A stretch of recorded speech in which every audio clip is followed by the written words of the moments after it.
Good evening, folks, and welcome back to another Monday night live stream. How is everybody? I hope you're all doing very well. So we've had a bit of a busy chat already tonight. So 6 in the head. Palmsy there says, first, yes, mate, I win. I don't want to burst your bubble, mate, but I'm pretty sure Peter Nicholas was in earlier on and his comment dropped off, but sorry, mate. Arnold the Ganzer's in as well, nice and early. Nice to see you, sir. David Moffat saying hello, BlackJack Arenas. I'll be slugging away at work during the live show, so I'll catch the rerun. Well, hello, David, in the rerun. We've got Blizzards in as well, saying hello to all. Daniel Engel saying I'll catch you on the replay too. Have a good chat. Thank you very much, Daniel. And hello when you're watching this now, which is not now, which is later. We've got Yoga in as well, saying good evening. We've got Well Hung and Dung saying 40k, checkmate, your move. Hello, mate, first of all. I guess, so tonight's topic might kind of be a little bit confusing for a few, but it's essentially the title of the video is the big games that you don't play. Now, I'll probably have to clarify what I mean by that and the whole point, but we'll come on to that in a bit. We're saying hello at the minute, so let's carry on with that. We've got the Spider Lord. Good evening to you, sir. Saying it should be good discussion tonight. Good topic. Thank you very much. Yeah, Peter Nicholas is in as well. Christian's in as well. Good evening, Christian. Here to look after everybody. Steve Evans in nice and early too. Nice to see you, Steve. Brennick's in. Hello to you. We've got Palmsy in as well. Different Gear TV says good evening, everyone. Nice to sit down and watch some hobby stuff. And hoping everyone is keeping good. I hope you're all keeping good too. Tony Howell's in as well, saying hello, my lovelies. Kieran's in as well from the Odd Sided Dice podcast, saying evening, all you wonderful people. I tried to put a list together for this topic post, but then realised the letter count and knew it wouldn't come close. Well, you'll have to just comment then, mate. You'll have to tell me all about it. Blizzards are saying from last Wednesday's live stream to today, I've gotten 430 points for Kings of War Slow Grow Painted, and I've got another 145 points on the table to work on today. Smashing it, mate. Absolutely smashing it. Nicely done. Where else are we up to?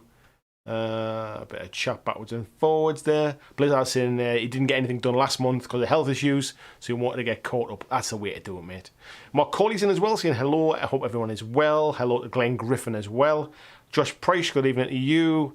John Estel saying many years ago before the Blake, I remember playing games, actually rolling dice. Yeah, tell me about it, mate. I'm starting to get them itchy feelings now. Derek Hodge is saying, good evening to you, Derek, by the way. He says, there are relatively few games I've bought and never played, but loads I've bought and only played once or twice. That's not really where I was going with the topic, but we will touch on that. Stuff that you've bought but then never played. Or stuff that you've sort of maybe bought or maybe only played once or twice. Standard Tabletop, nice to see you in, Luke. How are you doing? We've got Corax Cox in here all as well. Good evening to Simon Parfitt. We've got Krabby in as well. Nice to see you, fella. How are you doing? Jonathan Wybourne's in as well. It says evening from Teesside. Good evening from Newcastle. It sounds like the worst, what's it called, Eurovision Song Contest. Good evening from Newcastle. Jacob's in as well, saying good evening and afternoon to everyone. Marco's in. Nice to see you, Marco. Good evening, Fat Cat. Hello, Skullmunch. Nice to see you, mate. Starty's Man Cave's in as well. We've got David Matthews Gore. Good evening to you, David. Luke's in. Who's ready for a heat wave? It's going to be hot enough to reform Warp Minis. It's warming up in here already. Just before we started, I decided to open the window and try and get a bit of breeze coming through. But with the lights and stuff on, yeah, it's getting a little bit warm. At least I've got a nice cold drink for a change anyway. Jim Zom's in, saying greetings to everyone as well. Nice to see you. Christopher Warden, good evening, good afternoon to you, sir. Simon Morton, good evening. Jonathan Elgie says missed this for the last few weeks. Welcome back, mate. We missed you too. James Bray says just built his first vehicle, a Necron Doom Scythe, and just magnetised the weapon choices. Hello, James Bray, and welcome to the members section as well there with your nice shiny green nameplate there. Good evening to you, Ruth. Flying Mammal, how are you doing? I'll wave back at you. Paul Jones, up to you, sir. Mark Coxey's in as well. Tim Kelly saying, hope you're all doing grand. We've got Frantic in as well. Hello to you, Frantic. Crabby Vision saying, between last week's stream and this week's stream, I've painted 5 Space Marines. I did build a table for the garden, though. You get a pass for that, mate. You've been doing a bit of graft there. Yes, so that's me caught up now, I think. That's me caught up with the chat. So, yes, tonight's topic. The big games you don't play. Now, what I'm kind of aiming at with this one really is, there are some big games out there, and what do I mean by big games? Let me clarify that first of all, just so that we're kind of on an even keel. So what I'm saying by big games are the games that you would technically think like they're well known. They're either popular now, apparently, or they've been popular in the past. Or there may be games that come with a big license attached to them, like a big named license, if you like, or something like that. Or potentially they're games from big companies. So this is what I mean by the big games. And then the games, I mean, when I say the games that you don't play, is basically, it's not like you've bought them and necessarily don't play them, although that might be the case. It's more a case of you're just not even interested in them. Maybe you've looked at them and thought, that's not for me. Or maybe it's a case of you basically just think, I've got too many of the games, they're not even on my radar. So what kind of games am I talking about? I'm talking about games like, I've just saw Luke put on the bottom of the screen there, play Warmachine. Warmachine and Hordes was a huge game for quite a long period of time. Now, I just don't hear about it anymore. And I want to kind of caveat that as well, because I had a bit of a chat with Malkavian as well on Twitter today about what do you mean by like sort of like not popular anymore, or people don't play them. What I'm kind of judging this on is, and this is purely upon my point of view, which is why I think this is great for a live chat, because I get to hear all your point of views as well. I'm talking about games that I don't see in friendly local game stores on the shelves. I'm talking about the games that I might see on a shelf in a friendly local gaming store, but the store owner tells me that's been there for like 10 years. It never moves, and I don't buy any more of this stuff because it never sells. I'm talking about online like sort of communities, sort of like Facebook communities and things. The ones that are like should technically be busier than they are. They might have like thousands of members, but like comments get maybe 2 or 3 likes, or nobody replies, or there's weeks go by between any kind of comments because the game's just not as active as it used to be. It's the games that I just never see played anywhere. I've travelled around enough different places in my time to understand like kind of that there's pockets of gamers. So for example, you might see, like as an example, in Leeds where Tony Booth Leiden is, there's quite a kind of sort of lively Guild Ball community, if you like. There was a lively Guild Ball community in Manchester. There was nothing at all in the northeast. So there is games that have pockets of lots of activity or pockets of no activity, if you like. So I know I appreciate just because I've not seen it played somewhere doesn't mean that the game never gets played. But the more places I visit, the less I see it played, the more I kind of think that it doesn't it doesn't really kind of it's not too popular these days. I'm talking about things, even just things like YouTube. Like I know YouTube is a bit of a minority thing, but do I see people painting these minis on Instagram? Do I see people painting these minis on Facebook? Do I see videos like talking about the games or kind of like sort of anything like that on YouTube? Now, I'm not saying that these games are dead or anything like that. These companies wouldn't be able to support these games if they were dead. But these are big games that I know for a fact most of you probably don't play because you don't talk about it on the live streams, you don't talk about it in the Facebook group, you don't tell me I should try it because you love it kind of thing. So, let's dive in and talk about some of those particular games. So we talk about Warmachine. We're talking about games like Batman Miniatures game. Batman is a huge license. Like there's probably no more sort of famous comic book character than Batman, and yet it's a game that I don't see very often in places. There's games like Star Wars Legion, to be fair. It was hyped up to be the next big thing. I thought it was going to be the next big thing, and it never really seems to have caught on as much as I think. I see people painting the minis up. I don't really see or hear so many people playing it. There's games like Wild West Exodus. I don't think there's a company out there, basically, I don't think there's a company out there that have put more marketing support behind a game than Warcradle put behind Wild West Exodus. Every event I ever went to, I saw the biggest Warcradle stand trying to demo that game, trying to get people playing it. And it's a game that I think has got absolutely fantastic miniatures. I think the background lore is fantastic. I hardly ever see it or hear about it being played. So these are just a few just to kind of get you in the frame of mind I'm talking about. Malifaux is another one. So if I go back to the thumbnail, some of the pictures that I pulled out Warmachine, I pulled out Malifaux, I pulled out Batman, I pulled out Wild West Exodus, and I pulled out Star Wars Legion. So there's some examples of just the kind of things I'm talking about. These are big games. I bet of those games, those 5 or 6 games I've just talked about, I bet you've all heard of them. How many of them do you play? How many of them do you see getting played in your local areas? And I'm talking about, now we're talking to the chat, like 71 people in. Of you 71 people, how many of them do you see getting played? Right, I'm going to scroll back and pick up some of this then, and see what we're talking about. Peter Nicholas has said he had a bit of a slump this past week, but now Monday, BlackJack Legacy is streaming. I feel much happier. I've had a bit of a slump as well, mate, to be fair. But yeah, so here we are, we're back. Yeah, so Luke is saying, used to play Warmachine, but it fell away for us, and from what I understand, we left it before Privateer Press has ruined it. Yeah, so there's going to be different reasons why these games probably don't get played anymore. Now, Privateer Press, they've obviously got their new game coming out now, but the main stuff that they do, so they've got Warmachine, they've got Hordes, they've got Monster Apocalypse. Have they got anything else? They've got that, the skirmish version, I think it's Riot Quest, is it? I think it's called Riot Quest, which is essentially like a sort of small... I think it uses some of the miniatures from Warmachine, to be fair. But they must be selling enough stuff. There must be enough people playing these games that these companies can keep going. They haven't folded, they haven't gone under kind of thing. So I'm not suggesting these games like are dead or anything like that. But why do we never hear about them? Why are they no longer hot properties? I think the one from Privateer Press, I think version 3 rules weren't the best, and I think that a lot of people kind of like left that and started playing other stuff. But I very rarely see people painting Warmachine minis. My local kind of area used to be really heavily into Warmachine.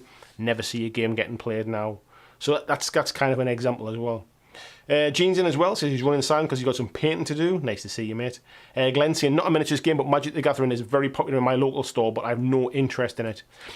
I think Magic the Gathering is a massively popular game, and I think, we can still talk about it tonight as well, but a really popular game that you've got no interest in is probably slightly different from a game that either used to be really popular or should be really popular and just isn't.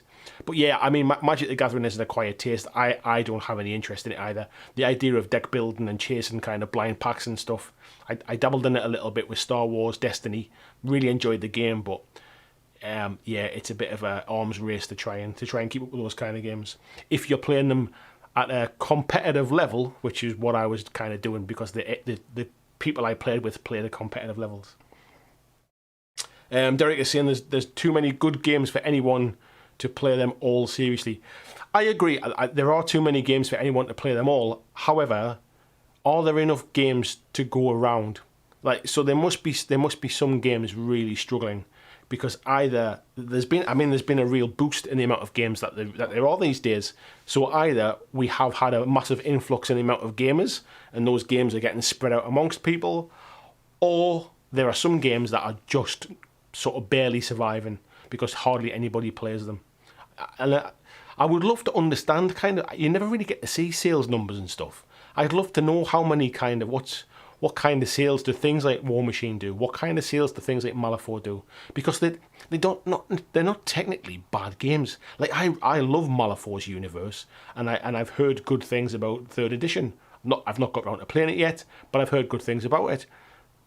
Is it just a case of people, like, there are certain games that have that kind of window, and if they don't grab their kind of audience there and then, they're basically, their time's gone kind of thing, then they're never going to get that back. Paul Jones is saying, how about Monopoly? Whoever invented that game should do time. There's been a few versions of that as well, to be fair. VJ's in as well. Good morning to you, VJ. Tony saying, definitely agree on Warmachine. I barely see mention of it, but I love the minis. I rarely see Wild West Exodus 2, which is a shame as the minis are beautiful. To be honest, mate, there's a theme here as well with a lot of the games I've talked about that tend to have very good, rich kind of background or lore. They tend to have very high quality miniatures, nothing at all wrong with the miniatures. And yet for whatever reason, they're just really, really much smaller communities. Those games never really seem to to fly and to take off. Now, a lot of it can come down to a bit of a skewed opinion of like, let's take something like, I don't know, Kings of War, for example. I see the Kings of War Fanatics Facebook group, and there is a really, really lively community in that. And I see things like sort of big tournaments planned at places like Adepticon. You have the US Masters, they have the UK Masters, and I'm aware of that, and I'm on the kind of fringes of that. So I see that as a relatively, like outside of the big 40k and AOS type stuff, I see that as a relatively popular game. But it might be tiny in the grand scheme of things. There might be a lot of people who've just never even heard of that game, for example. So my viewpoint is obviously going to be skewed, which is where it's great for a Monday Night Live topic to have that kind of interaction in that chat, to see what you think. All the games I'm talking about, do you completely disagree? Is Star Wars Legion all your gaming club players? Is Malifaux like... Is it the biggest game in your area? Is it all your game store sells? That's all they sell because they sell so much of it. It's that kind of thing, really. So I'm trying to kind of understand that stuff, really, but get your opinion. What's the games that you think, like, you in your head, they're a big game, but you just never, ever see them played anywhere? You never hear about them. You never see people painting the minis, that kind of stuff. Stocky's Man Cave says, Flames of War, my friendly local game store, has loads of stock, yet I never see anyone playing it. I've seen a few comments about Flames of War. It used to be big in my local gaming club. When the gaming club I first started playing at, a lot of the guys there used to play Flames of War. Arnold's donated through Super Chat there, says, lots of miniatures used in board games are ugly though. I assume that's part of a conversation somewhere else. Thank you very much, Arnold, appreciate that. Flames of War used to be played, but I think, I don't know whether the smaller scale has a bit of a, like, does that stop newer people getting into it potentially? It's funny because there are certain games that will just sit on the shelves in a gaming store, and if you speak to the owners, they'll say, yeah, I bought that a while ago and I can't sell it for love nor money. I can't even put it on sale and sell it, kind of thing. And again, I suppose Flames of War is a good example of a game with smaller scale, unless you're really into that kind of small scale World War II stuff. You're not really going to be able to use those minis anywhere else. Yoakum says, nice to see everyone seems to be doing well. I'm doing good myself, although I just got confirmed today I have spinal disc herniation. At least now I know why I have pain in my leg. Ouch, mate. I hope that's something that you can get sorted very quickly, mate. I don't know whether it's just something that can be sort of done through sort of a chiropractor or whether it's an operation thing or whatever, but whatever it is, mate, speedy recovery to you, sir. John Estel, as it just goes flying off my screen there. Let me get John Estel back. And he was saying, when I can find it, Warlords of Erewhon, hyped at launch, a few minis to begin with, but they moved to other projects pretty quickly. I agree, mate.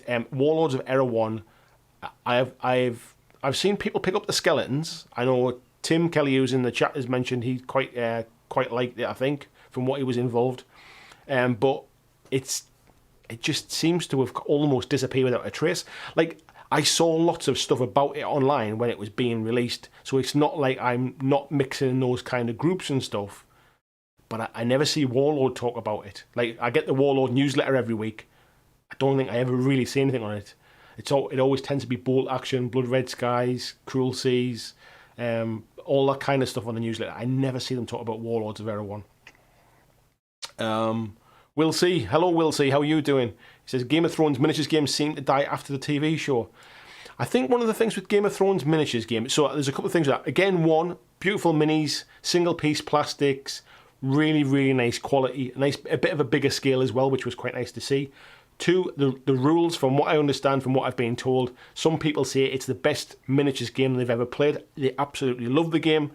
I think the big stumbling block with that was that, I think it was FFG, wasn't it? Basically, was it? Simon, sorry. Simon basically just didn't get the minis out there for people to buy. There were some huge backlogs, there were some huge supply issues, and I think people just got sick of waiting for stuff and they dumped the game and moved on, unfortunately. And I think that's a real shame. I mean, supply issues can kill a game. It's one of the things I think sort of really hindered Star Wars Legion in the early days, and I think it's starting to hinder it again a little bit now. I know some of that could be to do with the kind of the COVID issues, but I think it's still causing some issues now, to be fair. Spanky Taz says, in Newcastle, why would I buy into a game like Guild Ball just to watch a bunch of scruffy yobs batter the snot of each other in miniatures when I can just visit the big market and see it live? Many a true word said in jest, my friend. Six in the Head says, most of my Twitter feed I see GW, bit of Mantic, nowhere near as much as GW, bit of Warlord, bit of military stuff, but I'm sure there's more, but immediately springs to mind. And that's kind of my point, really, mate. I mean, what I know we can end up kind of living in little echo chambers, really, and we surround ourselves by the people that like the things that we like. So if we don't like something, potentially our friendship circle within social media doesn't like it either. Therefore, you'll never get to see it. I guess I tend to, for my own knowledge and for my own experience, and to learn more about stuff and to learn about different games and to kind of interact with different people. I'm in a lot of different Facebook groups and community groups to understand games, even games I don't really play. It's good to know, is there something new coming out? Like, so I'm not kind of some special case, but I do get to see a lot of the community groups, and obviously I get notifications as new posts come in and things like that, so I get to see which ones are the lively groups and stuff. But yeah, I mean, GW will always dominate that. They're good at getting the word out there. There's a lot of people play their games. The quality of their miniatures is kind of unrivaled, really. But it's kind of everybody else. It's everybody else, really. Like, all of those are all vying for their slice of the pie, if you like. Like things like Batman miniatures game I mentioned before, I know there are a lot of people don't like Night Models, the company that makes them, and there's been a lot of kind of flack about them as a business themselves.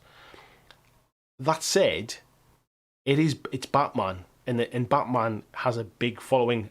If you're not even into miniatures games, there are people who won't have even heard about Night Models and some of their issues. They'll just buy the miniatures because they look fantastic quality.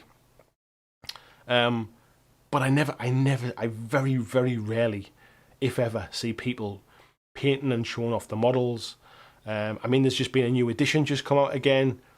I saw Jay Finnegan from Top Table Gaming. I saw him paint all of his stuff up. He kind of had a big blitz over the lockdown time and kind of caught up on all his stuff. I saw Lee from Tabletop Magpie. He'd bought the starter set, ended up getting somebody else to build these miniatures for him, I believe, because they were a bit of a pig to build. But I've searched online for more information because I'm a big Batman fan. Batman is my favourite comic book character. And I searched online to get kind of more information and learn more about it, and there's just not a lot out there. All I see is people kind of complaining about issues and talking about, well, here's another box set with them. I've already got half the models, so I'm not going to buy this just to get the other half that aren't available anywhere else, kind of thing. I just see the problems. I don't see anybody raving about these stuff, and these are the people that play it. So it's this kind of thing. Like, where do these games fall down? Spider-Lord said, as someone who just left War Cradle Studios, I'll be interested in the reasoning here. Interesting, Spider-Lord. I didn't realise you were there, my friend. So I don't know, as an outsider looking in, what the problem is, because they have fantastic miniatures. I think the quality of the minis that I've certainly held in my hands and that I've seen with my own eyes, and I obviously see the stuff online, it looks fantastic. I love the background idea, this almost kind of steampunk skirmish, steampunk element, bit of sci-fi kind of, little bit of magic, Wild West type thing. I think it sounds right up my street. It sounds great. I had a demo of it quite some time ago, and it felt a little bit clunky at the time, but it was still in flux, if you like. It wasn't in its finished state. War Cradle was still doing a lot of work with it. So I can't really I can't do the game down because of that. People like Malkavian, who come in the chat quite often, he absolutely loves the game. He was telling me today on Twitter, like, how do you say that it doesn't get played? They have like 20-man tournaments down south and stuff. Granted, it doesn't really get played in the north. It's not a game I see a lot of chatter about. Now, it might be sort of, I mean, there's nearly 1,000 people in my group now, and I very rarely see anybody painting the minis for it. There's like the community groups. I don't know whether I'm just not getting notifications and stuff, but I don't see them as lively as others. And it's not that War Cradle are not released and stuff. So what is it? Because I've never seen a company put as much money behind marketing a game as War Cradle have. Like every event I've been to, and ones I haven't and I've seen online, like overseas and stuff, they've had a big, like they've had a big stall. Like they had a huge stall at UK Games Expo. It must be 3 years ago now, when the game wasn't even out. They had a huge stand talking about it. So I mean, if you've got more information, I'd love to know kind of what your thoughts on it is. But or if anybody that plays it, anybody that's tried it and doesn't play it. Tony says Legion and Malifaux are pretty popular around here. To be honest, mate, I don't know. I don't know about Legion, but Malifaux was always popular around the Leeds area. I remember going to Leeds to play like events, play tournaments for Malifaux, and it's funny how you get those pockets of different areas. But I think some of the kind of like the top players used to kind of play around the Leeds area. James Zom says I have Legion, but I've never played a game. I've played a few games of Legion, and to be fair, it's a good game. I like it. But again, in the early days, a lack of releases, and the ones that were coming out were similar variations on what was already out. So you had like Snow Troopers coming out. It was just like another set of white space stormtrooper type things, really. And I think that kind of stalled a little bit. It wasn't until much later we started to see like a bit more of a range of different stuff coming out, vehicles and things. Simon Parfit says, just invested in Star Wars Legion core set and we'll hope to get some club members into it as soon as we return to normal. And WackoGov, hello WackoGov, says Legion gets played at my gaming group. It is a good game. I kind of and I would encourage more people to give it a try, to be fair. I just think it feels like a game that let's be fair, it's Star Wars, right? Star Wars has a huge appeal, right? I'm sure there's a lot of people in this chat tonight who love Star Wars as well. I'm sure you've got films that you don't like so much, but you'll kind of love that overspan. Star Wars is my sci-fi go-to. I love Star Wars.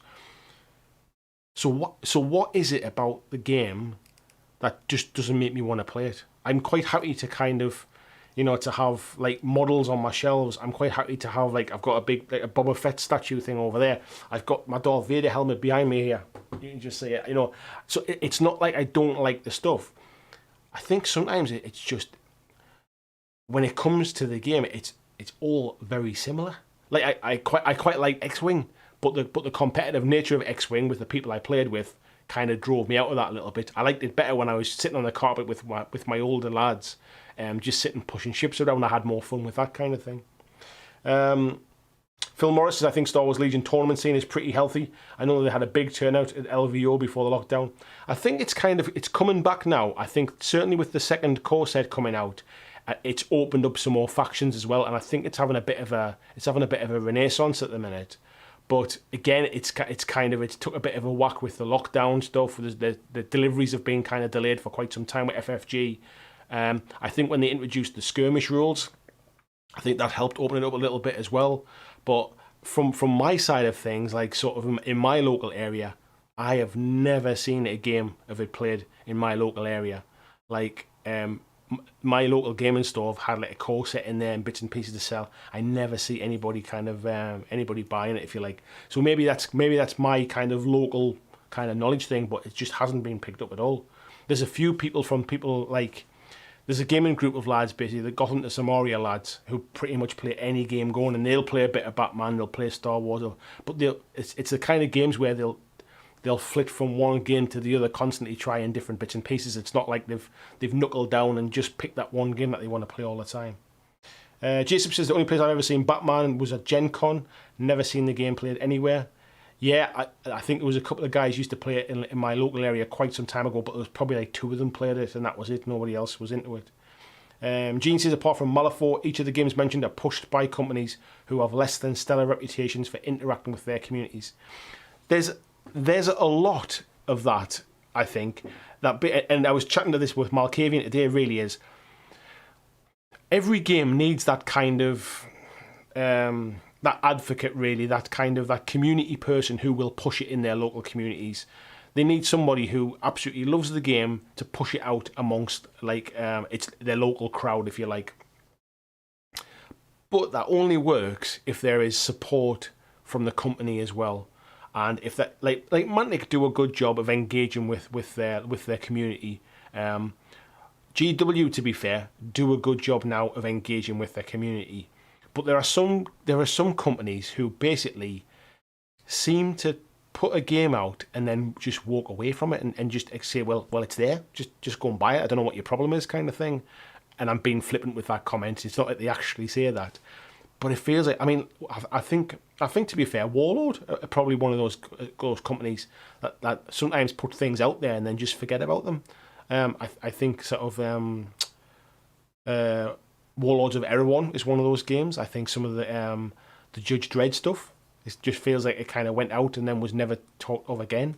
I mean, games like Fallout, for example, from Modiphius, it should have a ready-made player base. When you've got games like Dark Souls doing like £4 million in board game stuff online on Kickstarter, when you've got games like Resident Evil doing sort of however much it did on Kickstarter, there's an audience out there for people who love video games and want to maybe get into miniatures or maybe get into miniature board gaming type stuff.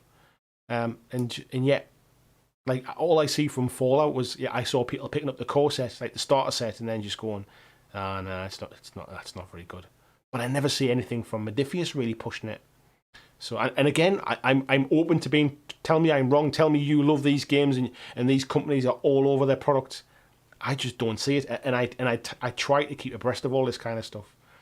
Skullman says, who's the demo looking lady with the fire wings on the thumbnail? I don't know what she's called, mate, but she's from Wild West Exodus, basically. Luke from Standard Tabletop says, I suppose I can't really comment as I rarely ever go to clubs or groups. My friend group is large enough that it's about what we like and it doesn't matter about the public opinion. Yeah, and to be fair, mate, that is fair enough as well. But I guess if I could build on that, you and your local group will see games advertised potentially online, either by the company pushing them or by somebody you know online who's saying, I've just picked up this, it's a really good game. So your opinion may still be shaped by the popularity of a game elsewhere. Like you're probably unlikely to play a game that you never ever hear about anywhere, I would imagine. Jason saying, yeah, it's Riot Quest. Will C said, Wade's Malifaux is not that dead. The other side by Wade is dead. The other side is a great example, mate. That game should have smashed it. The miniatures, again, fantastic. I really like the miniatures. The world is part of the Malifaux world, and I love the idea of this kind of breach opening up on the other side and the inhabitants from Malifaux coming over into Earth.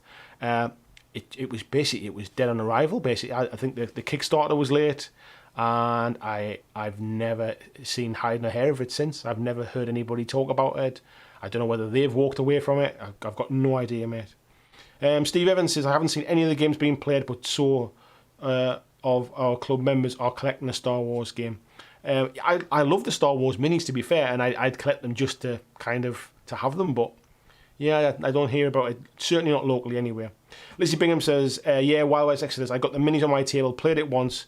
Great game, as you said. War Cradle did loads of travelling to shops and shows, but relatively little to capitalise on social media.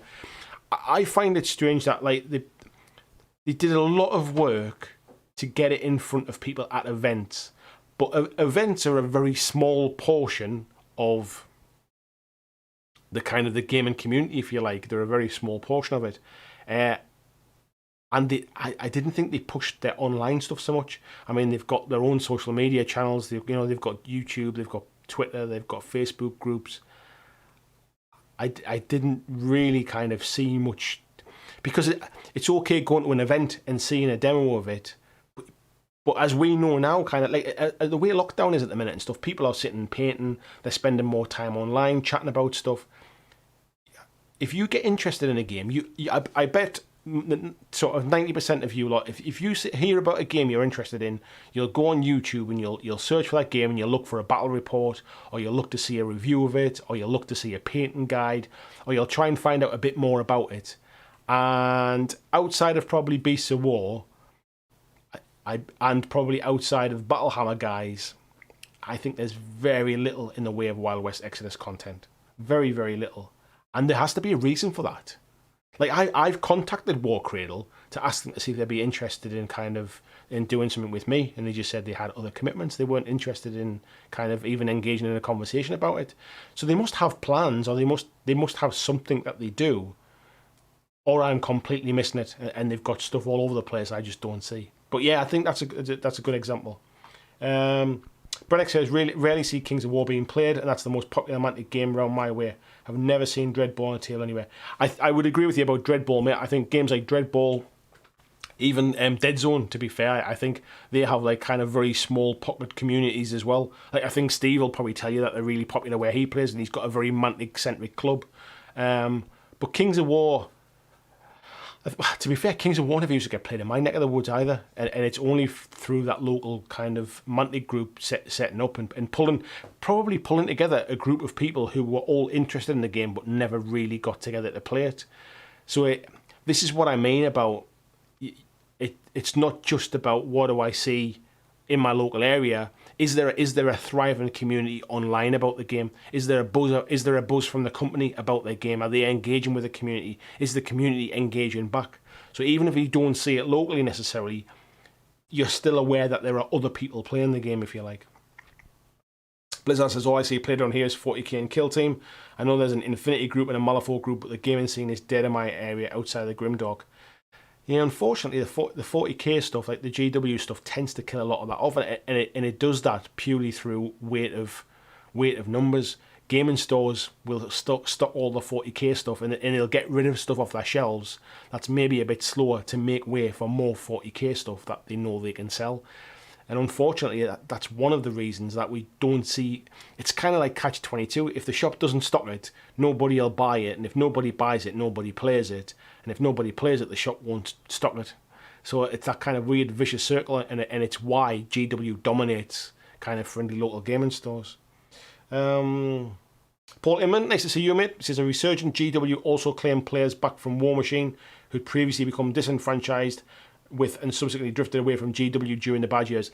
I'd agree with that completely, mate. Like when I first started playing Warmachine, the guys I started playing with were all ex Warhammer Fantasy players who'd become very disillusioned with, I think, 6th edition, and were looking for another competitive rule set to go and play. So when I used to go to the big kind of 128-man UK national events for Warmachine and stuff, which were like a full weekend at the old UK Games Expo, there was a big portion of them were ex Warhammer Fantasy players, and to be fair, some of them also got into Malifaux as well as kind of like a side game that was potentially less competitive and a bit more narrative, if you like. Like it was more based on missions rather than just kills, if you like. But yeah, it was definitely it was. I think like you say, the resurgence of GW, and at the same time, Warmachine Mark III, which wasn't that well received, I think probably saw people swinging back over again. I think another thing as well, I think Guild Ball took away a lot of Warmachine players, certainly from a UK perspective, because the two guys that created that game were big sort of players or characters within the Warmachine community, and I think they almost kind of dragged some of that, and dragged's not the right word, but I think they basically demoed their game to a lot of people who were playing Warmachine, and I think it came at another time when basically it was a really tight rule set, competitive rule set that Warmachine community were looking for, and I think they were ready to move. So certainly within the UK, I think that's what happened. The Spider Lord said, the other problem with Privateer Press, in my opinion, this is not War Cradle Studios' opinion, is they didn't move with the times. Some very expensive units there. They need to make them move to plastic, really. Yeah, I wouldn't disagree with that, mate, to be fair. And I think it also came at a time where I think they realised that their game was relatively small scale, and rather than growing the game in a different direction, they grew it by making the game size bigger, so you needed more models. Because when I first started playing, you didn't need anywhere near the amount of models that I needed when I finished playing the game.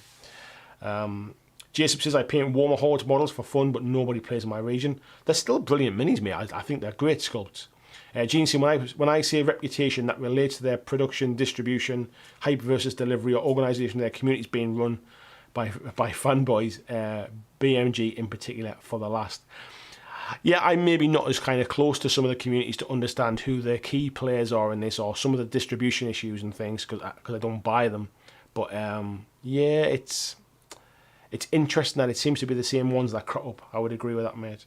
James says, I've seen lots of releases and adverts for the Fallout game. Never heard of anyone playing it. I'm a bit concerned that I think the Call to Arms Elder Scrolls game, the Skyrim game, if you like, will potentially go down that same route. Again, I mean, bearing in mind, the only person I've seen play it online has been Ash Barker from Guerrilla Miniature Games. He obviously got a pre-release copy of it because nobody else kind of had one. So he must have got an early copy of it for review or whatever. But then I've not seen it anywhere else. Like, they must be people they interact with. There must be other places where they want to get that out there in front of people. Those kind of things surprise me. They really do surprise me. I find it weird that a lot of companies still haven't really kind of engaged in that. And I appreciate they're small and there's only so much you can do. But there are plenty of people out there who would love to get their hands, even pay for it, but get their hands on an early copy of the game to make some content. Because anybody will know as a creator, getting there first is sometimes even more important than having good quality stuff. So I'm surprised they don't engage with with certain avenues, if you like. Kieran saying probably any bigger model count games, 40k, Sigmar, Kings of War had limited money when got in the hobby. So skirmish games where each model can give a story. I have money now, but still get the game, same game style. Yeah, I understand that, mate. I think like a lot of people feel that way, and I did until recently. I basically didn't play big scale games either for the same reasons. One, I wanted to collect lots of different stuff, and smaller games really kind of scratched that itch for me. And two, I didn't want bigger scale, complicated games where I was painting the same thing over and over again. Phil Morris, good evening, Phil. This is remember too that some people play at home, so not all supported games are visible publicly. It's one of the things I'm really keen to kind of understand about, because I think 40k is a bit like that, in the fact that when we talk about it being this really mega competitive game, I think the vast majority of 40k players are people that kind of play at home in their garages, or like, you know, in gaming rooms at home, or in the kitchen table and stuff at smaller scales. I think there's a big element of that. I think your point is really, really valid, and that they are almost a hidden layer of people who just play at home, never play in stores, never play at events. They just very quietly go online, buy their miniatures, get them shipped home. They play with one or two friends. And maybe those are the people that keep these kind of games alive and keep these games going. But I would like to think that, I mean, how many people do not interact online at all with any part of the community these days? That's kind of that's where I'm coming from when I'm talking about lively communities and stuff. Like every game, there's still a load of people who will play more time at home, or they're or maybe at a local gaming club or something like that. But it's not like, it's obviously not a massively supported game anymore. It's probably still got quite a lively community though. That's the other side of it. Spiderlord says there's a period that GW was slacking, all the other system picked up, but they didn't fully take advantage. And then now, and GW are now resurgent. I'd agree, mate, and I know the exact time period you're talking about as well. It was probably just before the release of Age of Sigmar, I'd say. There was a real lull, and yeah, they've hit the ground running, and they've picked it up big style now. And there was an opportunity for people to really come on. I mean, there was a point in time when X-Wing was the biggest selling miniatures game out there worldwide. It actually overtook 40k, and I think that was the point where GW just like went, right, hang on a second, we need to do something a bit different here. And that's another point when I come back to the power of the Star Wars license. The ease of getting into X-Wing was fantastic. The pre-painted minis, there's a whole kind of sort of a perfect storm of things happening with that game. The only thing that got out of hand was the fact that it became so mega competitive and so much power creep, it needed a full reset.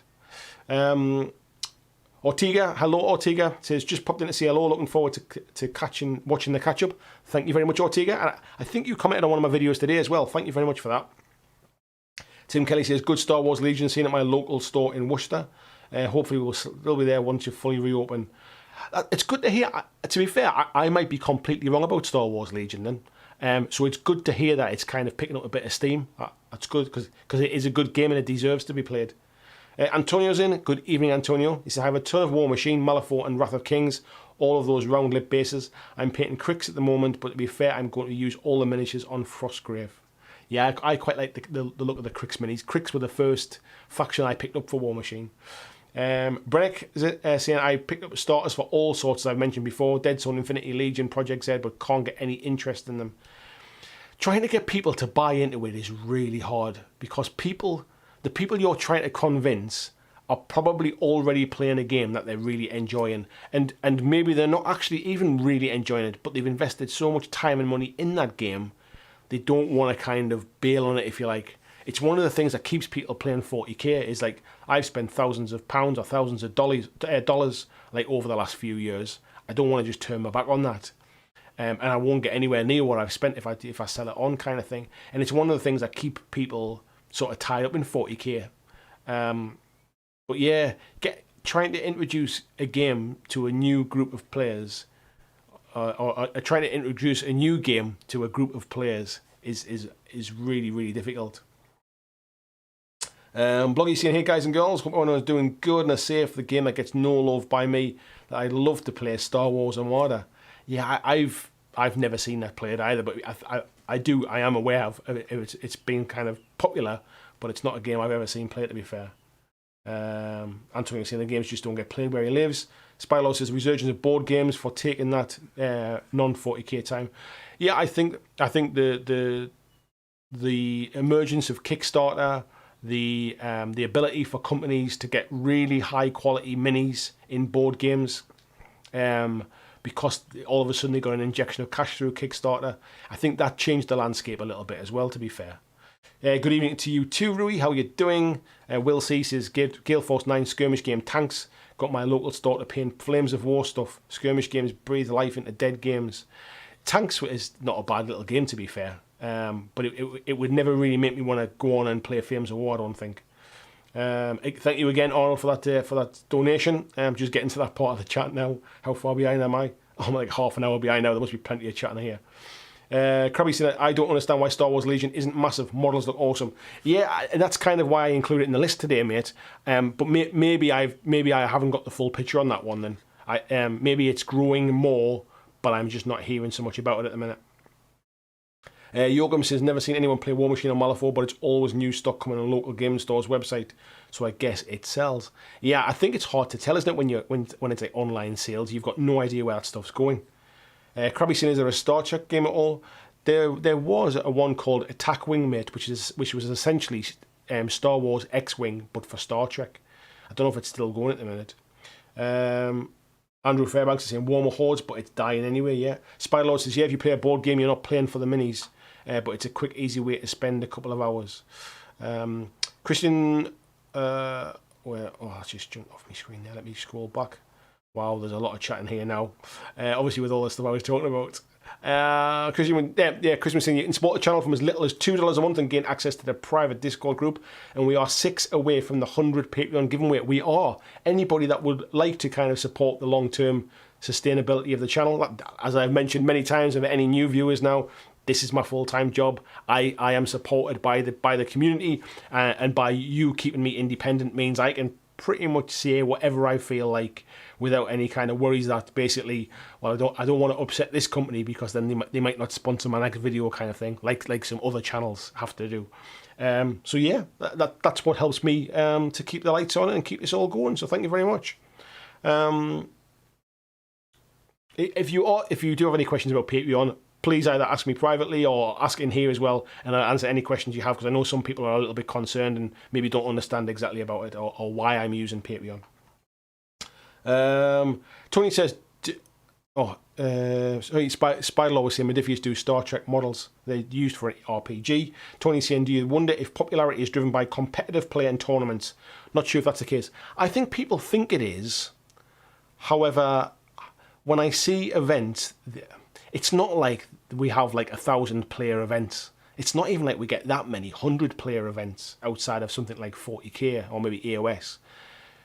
So I think a lot of the chat online is based upon competitive stuff. But even then, I think a lot of people just want a competitive list to play at their local club with. They want a list that they can win with. They don't maybe enjoy the list building stuff, so they're saying, can somebody give me a good list? Which would you take over these? Or, I'm going to use this model. Which weapon would you put on it? And I think people assume that that is the competitive kind of stuff that's driving that.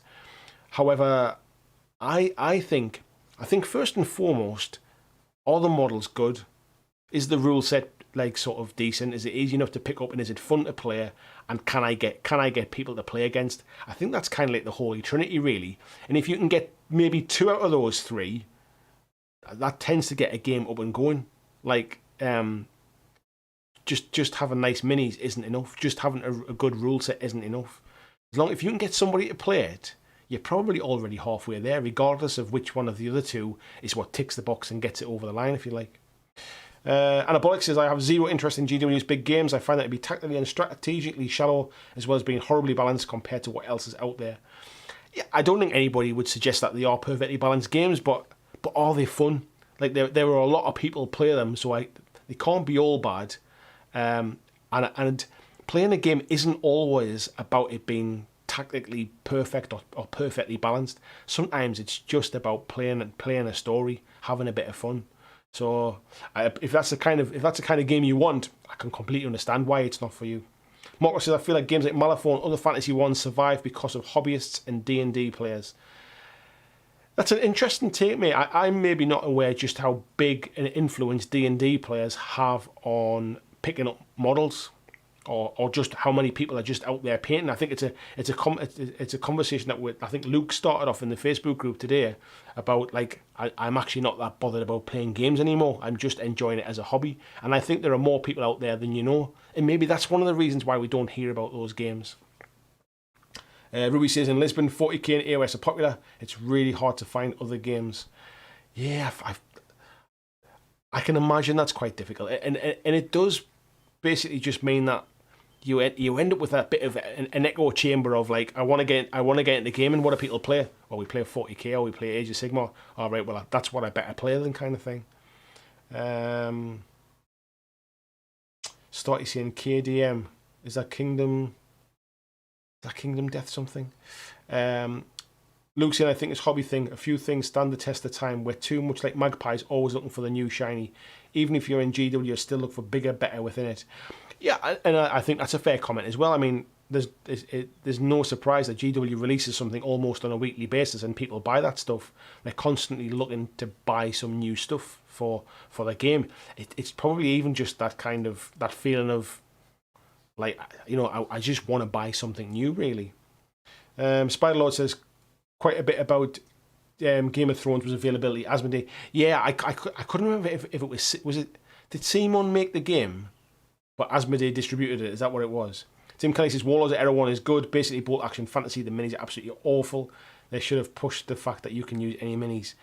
I think the problem with that, mate, is in a lot of companies, like, a kind of like, we say that about any game, you can use any minis anywhere, really, to be fair. The problem is the companies don't make really a lot of money from selling a rule book. So, like for example, I've got this game just come to me today called Brutality, which is a kind of versus solo co-op RPG light, any genre, any models. So this is part of a review that I'll be doing about sort of miniature agnostic games. I don't think this is out for sale yet. It might have just gone on sale now, but I've got kind of like an advanced copy of it.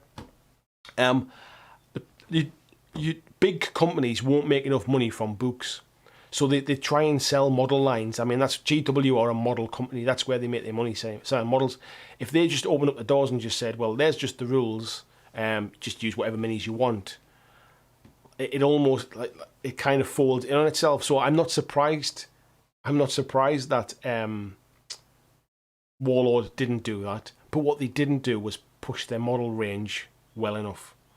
Yoakum says, I think you're right to Marco. I'll probably never play Malifaux, but I could see myself with some of the minis. Yeah, I'd paint the minis. I was the same with a lot of Infinity stuff for years as well, just painting them because they're nice. Spanky Taz says, running a role-playing club is a constant struggle to pry the 80 to 90% away from their D&D 5e games to even look at miniature board games or skirmish games. I think even that, mate, I think sometimes it's hard to pry people away from D&D 5th edition to play other role-playing games. I think it's maybe a similar kind of thing. People get comfortable with what they know they have fun playing and what they know they can get a game of. Simon York saying to Tim, yeah, Warlords is miniature agnostic game as far as I can see. Almost, and Spanky saying almost no hope of getting to try a full fat war game. Gene says Warlords, everyone was one of Warlords shit them out games right there with their zombie game. I don't even know about Warlord zombie game. There you go. That's how kind of random that one was. That wasn't DayZ, was it? That wasn't that game. Both games spat out with minis they acquired from War Games factory buyout. Brennick saying Warlords everyone wasn't produced to support a Warlord range. They produced it as an adaptation of Gates at Antares that supported whatever you wanted to use for it. They didn't intend it otherwise. So there you go then, and basically it's stuck in that middle ground, isn't it? It's stuck in that awful situation of and to be fair, I think Frostgrave kind of falls into that for me as well, where it's been a case of, well, there is some minis, but there's not minis for everything. And I think even Kings of War suffered from that for a long, long time like there's loads of units you can use, but we don't sell minis for all of those units. So then you start shopping around to buy bits to fill in gaps, and you end up with an army that doesn't look particularly cohesive. And I think that puts a lot of people off.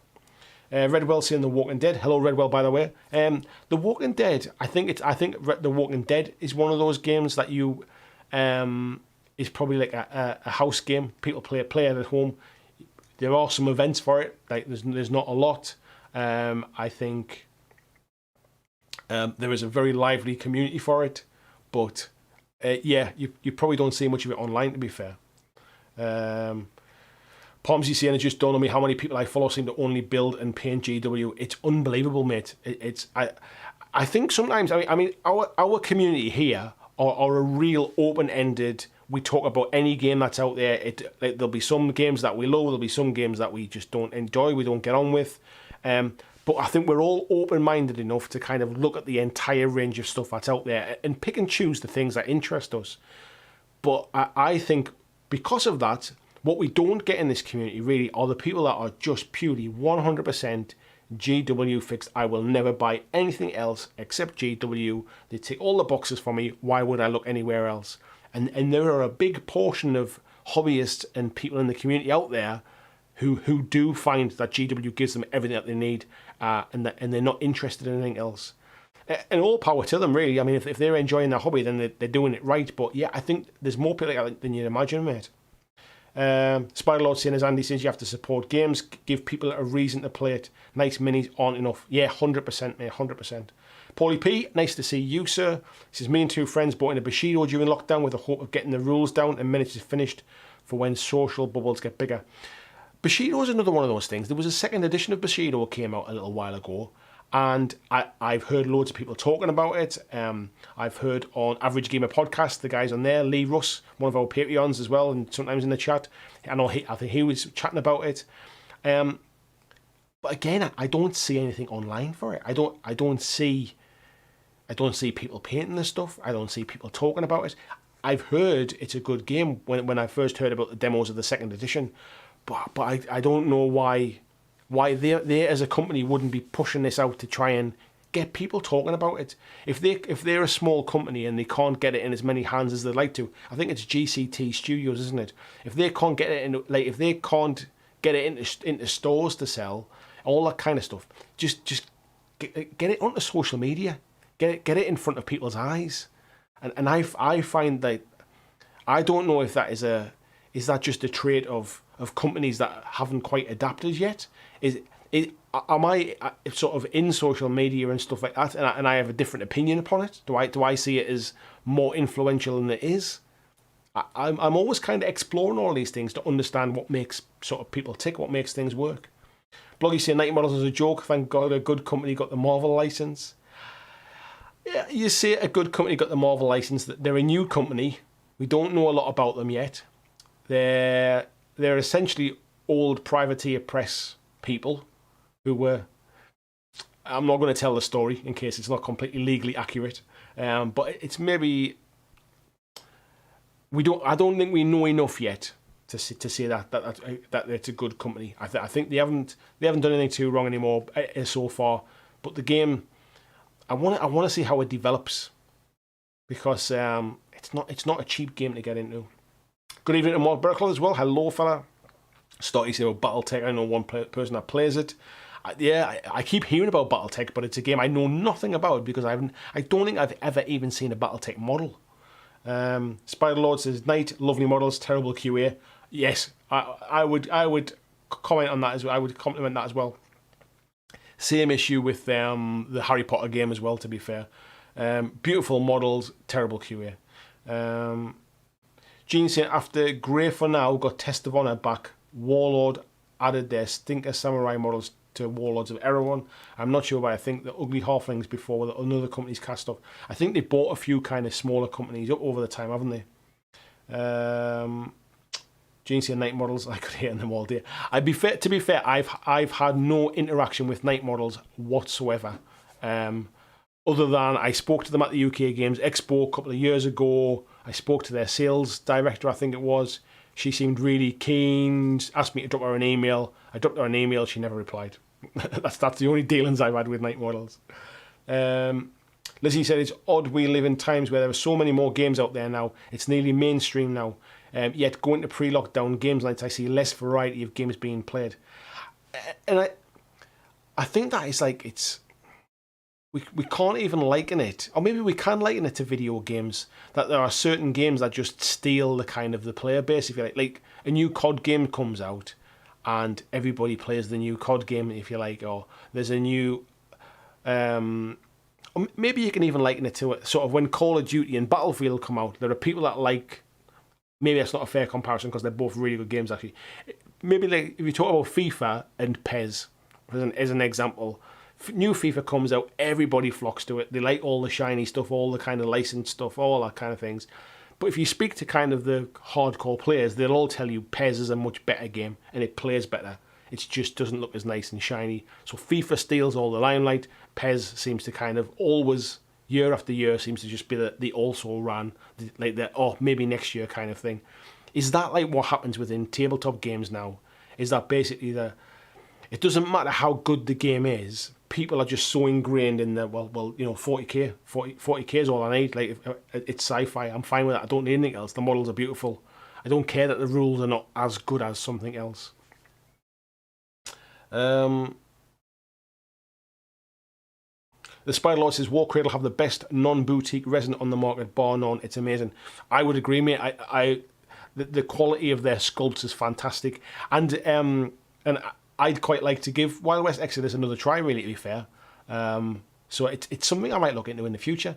I was a bit peeved that they kind of brushed me off a little bit, didn't even want to interact, but at the end of the day, I'm not anybody, you know what I mean? I'm nobody special. I was just trying to do them a favour as well. I was trying to kind of to get their game out in front of a crowd that might be interested in it but have never taken the plunge. I was just surprised that was the reply I got, that was all. But yeah, it's something I might revisit in the future. Simon says, DC Comics needs an Atomic Mass Games behind it for better game purchasing experience. Time will tell then, eh? Time will tell. Christopher says, I won't hold you being a Batman fanboy against you. Christopher, Batman, best superhero ever. Best superhero by far. Spylaw says, the only reason I left is I'm relocating to Nottingham. Well, in that case, mate, you'll certainly have your plenty of places you can go to in that case when it comes to other companies. Do I know who you are, Spider-Lord? I'm not sure if maybe I know you by your real name or anything like that. I certainly don't know you from your kind of avatar name. Gene says they painted themselves into a corner by buying up Spartan's IP all at once. They did because Spartan were going under, to be fair, but I don't think that's necessarily kind of, it's not put them off their stride. They are still kind of a big company. Like they're still pushing really hard marketing wise. It's the same with their new game as well, the Mythos stuff. I think that has potential to be a fantastic game.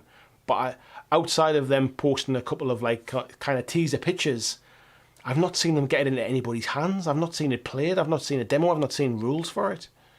Glenn said, I work in retail. After the last series of Game of Thrones came out, the merchandise sales for Game of Thrones really took a dive. I think the final series killed the golden goose. I think after about 8 seasons of it as well, I think people had kind of run out of steam a little bit as well, to be fair. James, is it just GW are so popular and so big that everything else seems small in comparison? I think there's an element of that, mate, but I'm just surprised that there's, like, for example, Bolt Action is pretty popular. outside of the GW games, I think Warlord pretty much. It wouldn't surprise me if at least 50% of their profits come from bolt action stuff. So I think that there's a real market out there.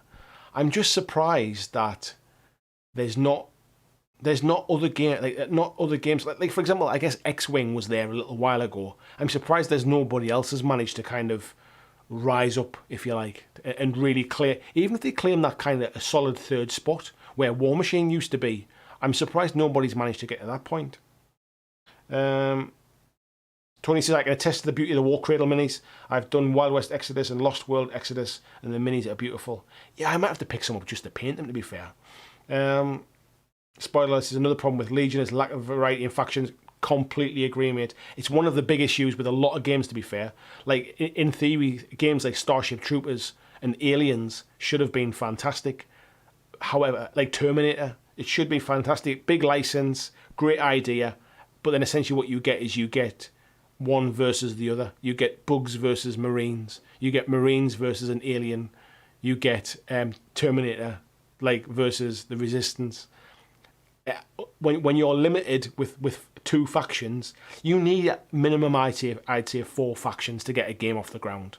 If you haven't got 4 factions, there's not enough choice. And what happens is people get sick of playing Vader versus Vader. They get sick of playing Vader versus the Rebels. They get sick of Rebels versus... Every game I play, it's the same list because there's a limited number of stuff that's been released for it so far. So everybody's playing pretty much the same list. You need, if you're going to launch a new game, you need more than 2 factions and you need quite a lot of stuff out at launch, or certainly very quickly afterwards. James is saying, I don't have much time to hobby, so to be honest, I stick with GW because I know there'll be at least some local community and support for the models. Everything else seems like a gamble. And I think you in a huge portion of the community are in that exact same boat, mate, to be fair. Christopher says, I don't go into gaming stores enough in the 4 years to have an opinion on this subject. But what do you paint or what do you play, mate? Because that has to be influenced by what you see and what you hear. So maybe that's a place to start and kind of contribute that way, if you like. Gene saying, as businesses go, RPG wargame is small across the board. GW is easily the largest company in the field. Without a doubt, mate, yeah, without a doubt. I remember hearing a stat a while ago from Ronnie at Mantic, who basically said the year that GW had that big, their first big kind of like major leap in profits, it was when they were the fastest growing company on the FT stock market.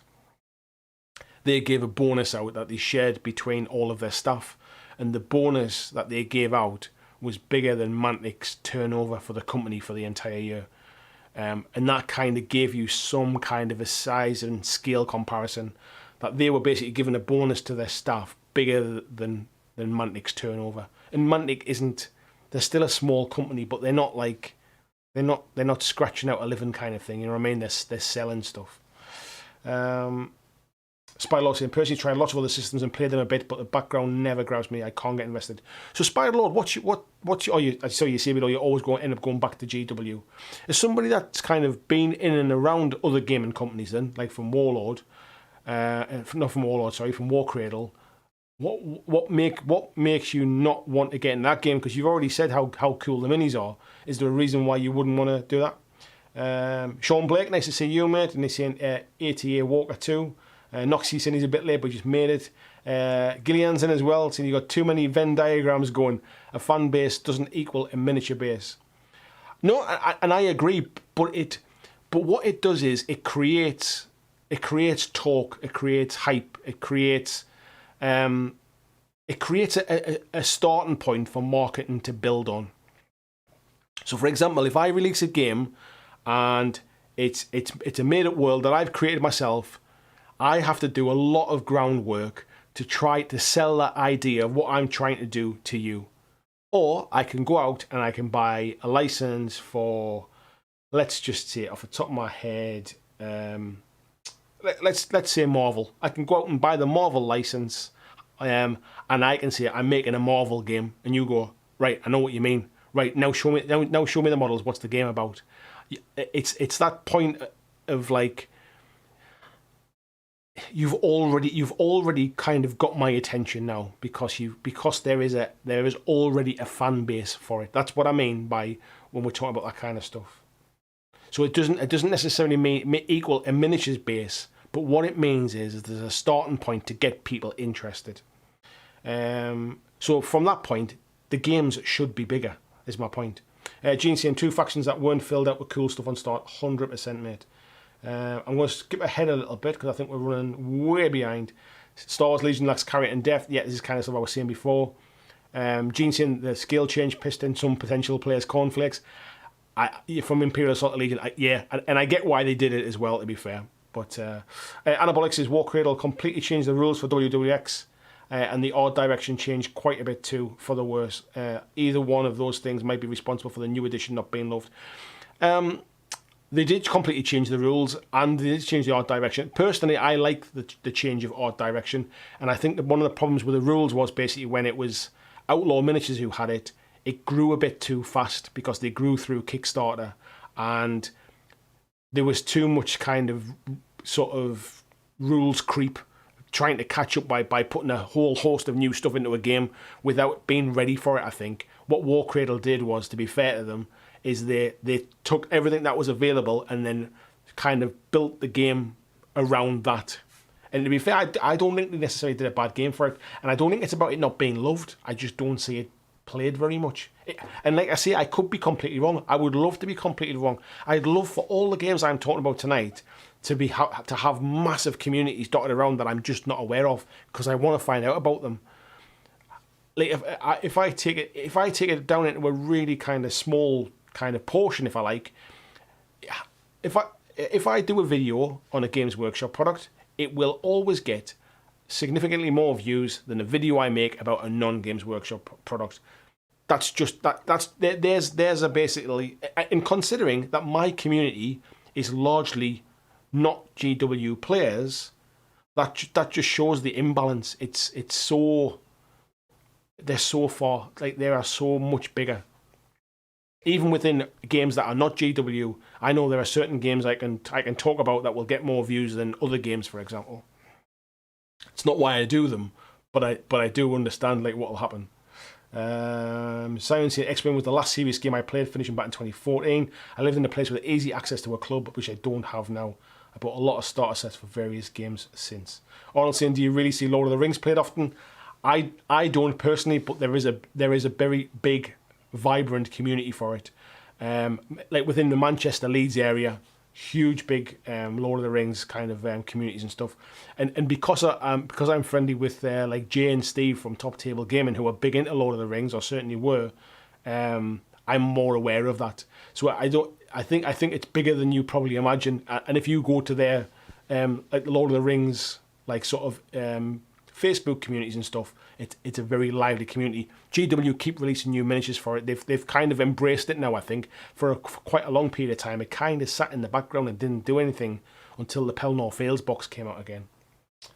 Scott saying, I absolutely love Wild West Exodus. Where are you based, Scott? Are you UK?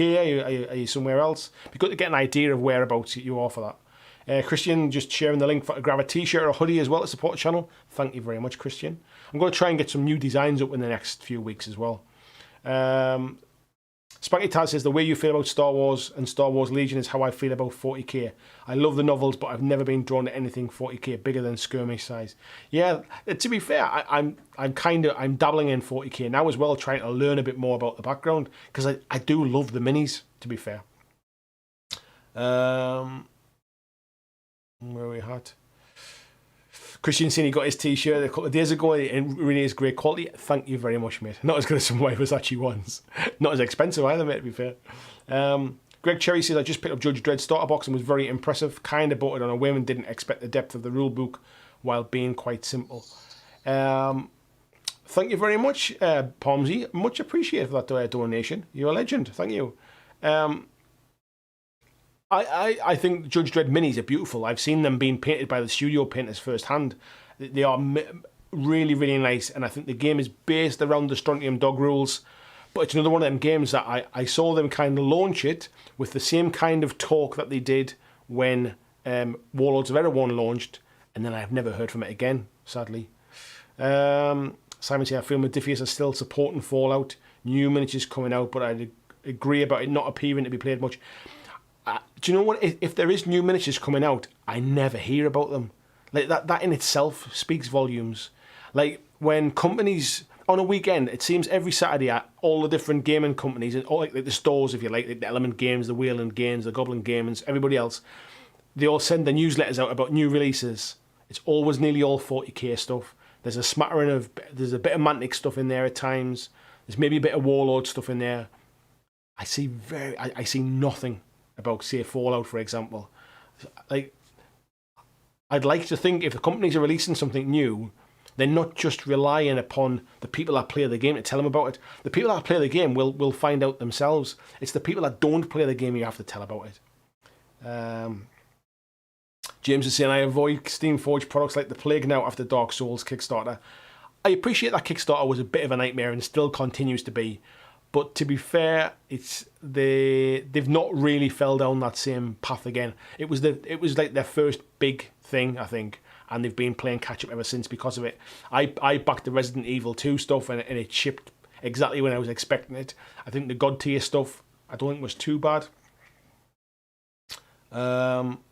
Scott saying he plays WoW X's and building a community locally. People are really enjoying it. That's good to hear, mate. It's good to hear. Paul saying he loves Star Wars, but is it really the best IP for a war game? You only have 2 factions. Yeah, that's kind of what I was saying before as well. Krabby saying, I like the fact, even though I don't play other games, options are there. I think a bit of choice paralysis plays into it, but there's tons of factors. Yeah, I wouldn't disagree. Spiderlord saying the other side had terrible quality for the money. Again, my opinion, nothing to do with War Cradle. The stuff that I saw was pretty good, but I obviously didn't see the full range. But the stuff I saw was decent. It was like single piece plastics, wasn't it? Like, I mean, they came pre-assembled. They weren't single piece, but they came pre-assembled. Lizzie Bingham. Oh, sorry, VJ saying he's got a family drop-ups lurking for a bit. Lizzie saying, very true regarding Warlord games. True, a lot of companies, GW seem to eat, sleep, breathe their games. Even if I don't play 40k, I can build a kill team or read a Black Library or even paint stuff. Paul saying, I also think how long it took 40k to become established and GW weren't competing with a company the size of GW. I'm obviously not that kind of old. I'm sorry, I'm that old. I'm not that old in the hobby kind of thing. I wasn't there from like Rogue Trader days, so I've got no idea how long it took to become established. If I'm honest, I'm not sure at what point it became, because I became aware of it around 5th edition, I think, which is probably, I think it's commonly said that 5th edition was probably one of the better editions at that point. I'm gonna. Where are we up to time wise? Oh my god, I'm well behind. I'm going to skip ahead. I'll call out anything that's been kind of highlighted. Steve saying, yeah, Dragon White Club mates kicking his stream into the Mantic games. Yes. Lee Rush is in as well. I just mentioned you before, mate. Says late at the party with being Transformers with a mate. Nice one, mate. Tony saying, Guild Ball's still going strong in general as well as local at Leeds. Personally, I've played so much of a competitive, I don't really enjoy it anymore. I think you can burn out. I think I kind of got that with Warmachine myself, mate, to be fair. I'll just pick some ones out at comments as we go. Brennick saying Drop Zone and Drop Fleet Commander seem to have dropped off the face of the earth since TT Combat picked them up. Excuse me. Let me get a drink. Another one I've never seen played, although I have the terrain for Battletech. Yeah, the Drop Zone and Drop Fleet Commander stuff. I think there was a period in time when Hawk kind of first kicked them off. They looked like they were going to kind of grow a bit of a following, but you're right, since TT Combat took a hold of it, again, I never hear about them anymore either. There could be new stuff coming out for them, and I've got no awareness of it.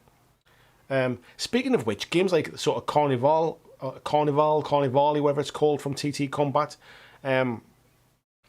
even Rumble Slam to an extent, I never really hear them talking about it. VGS is very interested in getting the Monster Apocalypse, seems to have a good community. Solid mini lineup. Again, not a game I know a great deal about, but it in my head it's very much like along the lines of the Riot Quest game, very much something like Aristea, almost like an arena combat thing. I could be completely wrong, but that's kind of where it is in my head. Let me scroll a little bit and pick some comments out here. Paul Inman saying X-Wing never overtook 40k. It was top of a very specific chart that included only independent retailers in the USA. When X-Wing was number 1, 40k was number 2, meaning it's unlikely X-Wing was outselling 40k. You might know more than me, mate. I just remember seeing the sales charts basically that essentially said it was basically the number 1 selling game. William Jones in Star Wars Legion gets played with some regularity where I am. Never played it, just see it in action. Good to see, William. Maybe I was wrong about that one then. Christian's sharing the link as well for the Facebook group. Anybody that's not already a member of the Facebook group, it's kind of like this. We all talk and share our hobby about all the different games that's out there, or the ones that we're playing, painting stuff, just general chat really. So please do come along. It's a really friendly, welcoming community. Mark saying, I decided to try and only concentrate on 2 games this year, Burrows and Badgers and Walking Dead, maybe Dead Zone, mainly because I want to collect some terrain. I don't even own a tree. I was in a very similar position, mate, until not that long ago, and through people like Christian, who's made some trees and sent them to me, and he made some terrain not long ago on his 3D printer.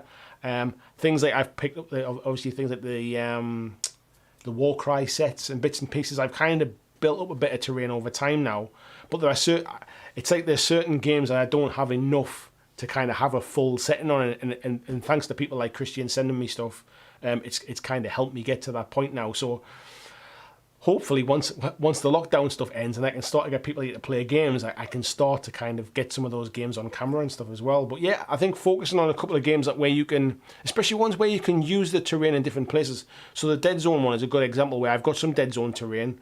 I've got the stuff that Christian sent me, and now I can use that in things like 40k. I can use it in games of Dead Zone. I can use it in games of Infinity.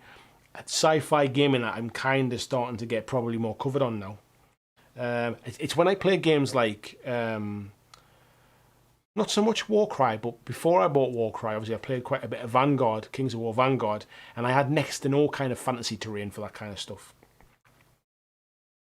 I'll scroll forward a bit and try and catch up with the chat. Full Mood Central says, keep up, Boomer. Thanks, mate.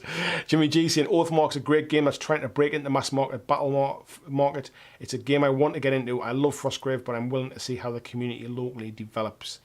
It's a game I keep hearing about, mate, but I don't know that much about it, to be fair. Christian saying, Boomer, I didn't know Andy was that old. I've got no idea how old boomers are meant to be. That probably signals that I am a boomer if that's the case. Simon York is saying, Super King on Oathmark, Undead faction coming, and fingers crossed for more.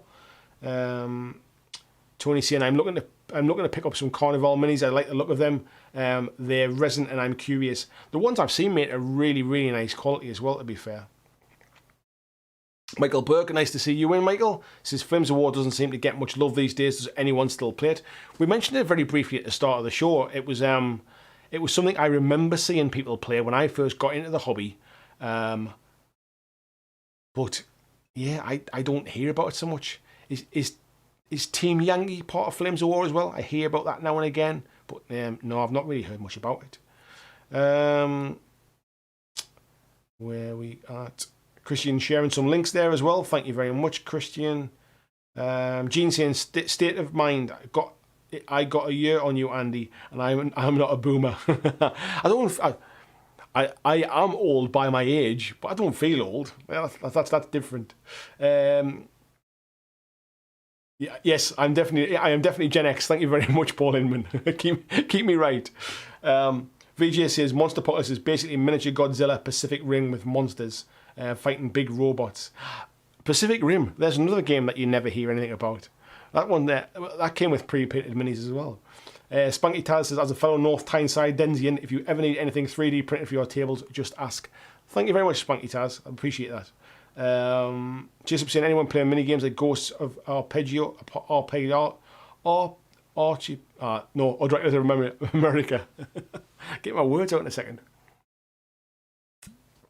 I'm not personally, mate, but then I've not really in the past been into those kind of miniature agnostic games, to be fair. I know Dracula's America has a range of stuff. I'm not sure about the Ghosts game. It's games I've heard of, but I don't know much about. Yeah, Christian saying boomer refers to the baby boom after the Second World War. Yeah, I'm not that old, to be fair. Gene saying boomer is a point of derision, means old mindset. Accepting of new ideas and unaccepting of new ideas.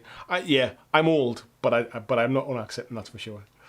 Palmsy said he turns 40 in September, and I don't know if I'm Gen X or Y, Z, I don't really care. Simon saying, could you use the Pacific Rim minis for Monster Apocalypse? Yeah, that's a good shout. I don't know if you could or not. Spider Lord says, just sent you a message on Facebook regarding War Cradle. Check it out when you get a chance, mate. Yeah, I'll not do it now, mate, but yeah, I will do. Thank you. Brennick says, Oathmark seems fresh in that the factions aren't separated by race. You can have orcs fighting alongside elves and humans, depending upon how you build your kingdom. Interesting. Gene says, thinks minion memes about people not paying attention to them on cell phones. Life begins at 40, do you know what I mean? Do you know what? I will say 40 was a good year for me, because I think it got to the point where I just thought, you know what? I just don't care anymore what anybody thinks about me. It's quite freeing, mate, when you get to that point. Ghost is Frostgrave in the Jungle. Thank you, Peter. Hello, by the way. I have heard of it, and I had a feeling it was something to do with Frostgrave, but I've not seen anything about it. Spider Lord says, boomer and proud. Foul Mood Central, fine, you're all right. Don't worry, mate, I didn't take offence at that. Yoakum says, finally bought a t-shirt, thanks for the reminder. Thank you, Yoakum, very, very nice of you. VJ says, 40 was the year my son was born, an excellent year. I'm trying to think now. How old was I when my son was born? Was I 40s? What was it, the same year I was 40? No, I think I was 41. 45. I was 41, almost 42 when my youngest son was born. Yeah, so, and when my oldest sons were born, I think I was 26. Was I 26? Yeah, I think I was 26, almost 27, like by about a week or something like that, I think. Spider Lord says, I'm 40, mate, I know exactly what you mean. Yeah, I definitely got to a point where I just went, sod it. I'm happy in my life. I'm kind of settled. I know what I'm doing. I do not care what people think anymore now. And I think I started this YouTube channel, actually. I think obviously I did after I was 40. I think I was 42. Was I 41? How long's the channel been going? Been going 4 years this year, I think it is. So yeah, I'll have been 41 when I started, and I think there was an element of that where I just thought, you know what it is? I'm not really worried anymore. I don't care what people think. I'm going to give this a go because it's something I've always been interested in. So there you go. Brennick says, got hospitalised with pneumonia on the morning of my 40th birthday. Been downhill ever since. At least I got a ride in an ambulance for my birthday. I've only had to have a ride in an ambulance once. It was when I had a motorbike crash. Spylord says, my fashion style hasn't changed in 20 years. Band t-shirt and combats. That's the way to do it, mate. When you know you've found your comfort, it's like me in shorts at the minute. Since I stopped, obviously, like I stopped doing like a corporate kind of office job stuff. So it's not because of the lockdown stuff, but I've definitely become accustomed to kind of shorts and t-shirts now. Bit of chat going on. Steve wishing he was still 40. Kieran saying, can we just say that we're in the golden time of gaming where you can find anything you want to play, and with social media every game will have a community. Play games, roll the dice, flip the table. I think that's a fair comment, mate. I think it's definitely it is an era at the minute where I think there's a lot of people are getting to an age where they've got some spare time, maybe some spare money. People who are maybe kind of into the gaming from years ago. I think GW really kind of raised the bar now as well, which has kind of got a lot of people maybe even potentially back into the hobby. And I think there are a lot of companies who are now, I think there's enough people in the hobby that companies are investing in new ideas. That probably wasn't the case a number of years ago because it was just too risky. So I think, yeah, there's been more choice than ever, and it's fantastic that I think if you look hard enough, you'll probably find somebody to play against for pretty much any game, but you really do have to kind of work hard for some games. Andrew Flaxman says, I'm 50 and loving it. Is it Ariel Sanchez? Thank you very much for commenting, by the way, and joining in. 45 Gen X. I think we're all, I always thought I was the old one, but maybe we're just all kind of around a similar era. Spider Lord seems we're all older in here, so we've just experienced some other symbols at least. Anyone younger in here who can chip in? I think Krabby's a few years younger than me. He's 30s, I think, if he's still around. Palmsy saying just ordered a load of camo stuff, slip a few bits in with your normal clothes, looks good. That's the way, mate. Spylos, I wonder if the young then is kind of a GW thing. I think the GW James. I think I think if you're a younger person getting into gaming, I think you will find GW like on the high street and stuff like that, or you hear them talked about. Like they were talked about on the news again the other night, because they're one of the company. I think they were the first company in the UK to hand back the furlough cash to the government. So they get talked about. So I think if you're a young person who you're on the fringe of gaming, you'll probably find them in like in your high street. You'll find them in a local kind of gaming store window type thing. So in the same way, to be fair, how I found Games Workshop, because I didn't know about the other companies that were out there, and I saw a Games Workshop in the high street. So I think that's just how, I don't even think it's a young thing. I think it's how most people get into the hobby.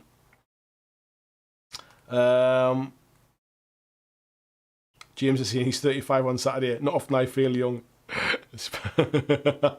Deb says she's 37. Oh, you're just young as well, Debs. Pomsy saying Krabby's about 19. Lee Russ says I'm a sprightly 36. Spunky Taz is 55. Wait, what are we talking about? Anyone seeing my glasses? John Estel says not quite a millennial, still in his 30s. Josh Price, 27. I think you've just won the prize, mate. So Josh, you can tell us. We can all live vicariously through your youth, mate. What's it like to be young in the hobby? Krabby's 36. I knew you were in your 30s, mate. That's what it was. He just looks 25. Don't hate the player. Spider-Law says, when I started, 40k was in the Argos catalogue. Yes, I can remember seeing it in the Argos catalogue. I remember, actually, I might have bought the, what was it called again?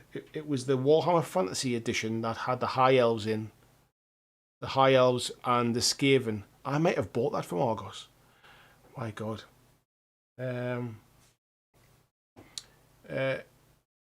James is saying GW's share price is insane. I got 5 shares last year and they've gone up 80% and they're still climbing. Yeah, I tell you what, mate. I would have loved to have. I had a conversation with Alessio Cavatori a while ago, and he was kind of saying he wishes he'd held on to his GW shares. He'd have been quite a wealthy man quite now. He says, but he sold them off a while ago. However, his wife still had her shares. So, yeah, not too bad at all. Ariel saying Pepsi and every other company doesn't have to beat Coke. Getting enough market share is a win. And that is completely... Sometimes being a really strong number 2 is as good as winning, really. But you do have to have enough market share to be profitable and to be sustainable. And then look to kind of chip it away at it and grow year on year. Because otherwise you're not really, that's you're not being a very successful business if you just rely upon kind of doing the same numbers every year. The problem is, mate, is that the Coke Pepsi thing is that GW is Coke, but then basically what we're left with is like Roller Cola and Panda Pop and stuff like that. There is no Pepsi when it comes to the industry, unfortunately. Island of Blood, Spider Lord, yeah, that's the one.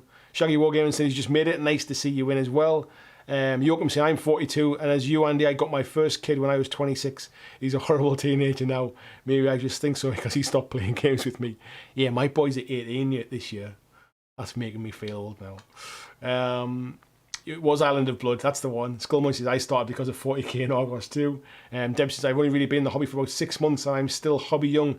There you go. You're not bitter and twisted like the rest of us now. Noxie's 36 this year. So I think we're kind of like, I would say in general, I apologise to the young ones there, but I think in general, I think we're kind of mid 30s to, dare I say, mid 50s. Thordlum saying start with Rogue Trader. That's before some of these youngins were born or old enough to watch the news. Lee Burns, nice to see you, Lee. He's saying the Island of Blood, great starter set. I've still got the minis actually. I've rebased some of the Skaven to use for Warcry. God, the name went out of my head there. Foul Mood Central says, when you take over the conversation with one jab at a person's age. I can never keep up with the messages. It's got nothing to do with my age. It's got to do that we have a very lively community. It's nothing to do with my age. John Estel says he bought 5th edition Warhammer Fantasy from Argos, Elves versus Goblins. Nice ones. It's all coming back now, eh? Where are we up to now? Oh, I've just jumped around a little bit there. Christian said he's 37. His first daughter was born when he was 20. James Hart, I think I win the youngest in the group, being 21. James Hart, you're not 21, mate. You're just saying that just to trying to win a prize. Just kidding, mate.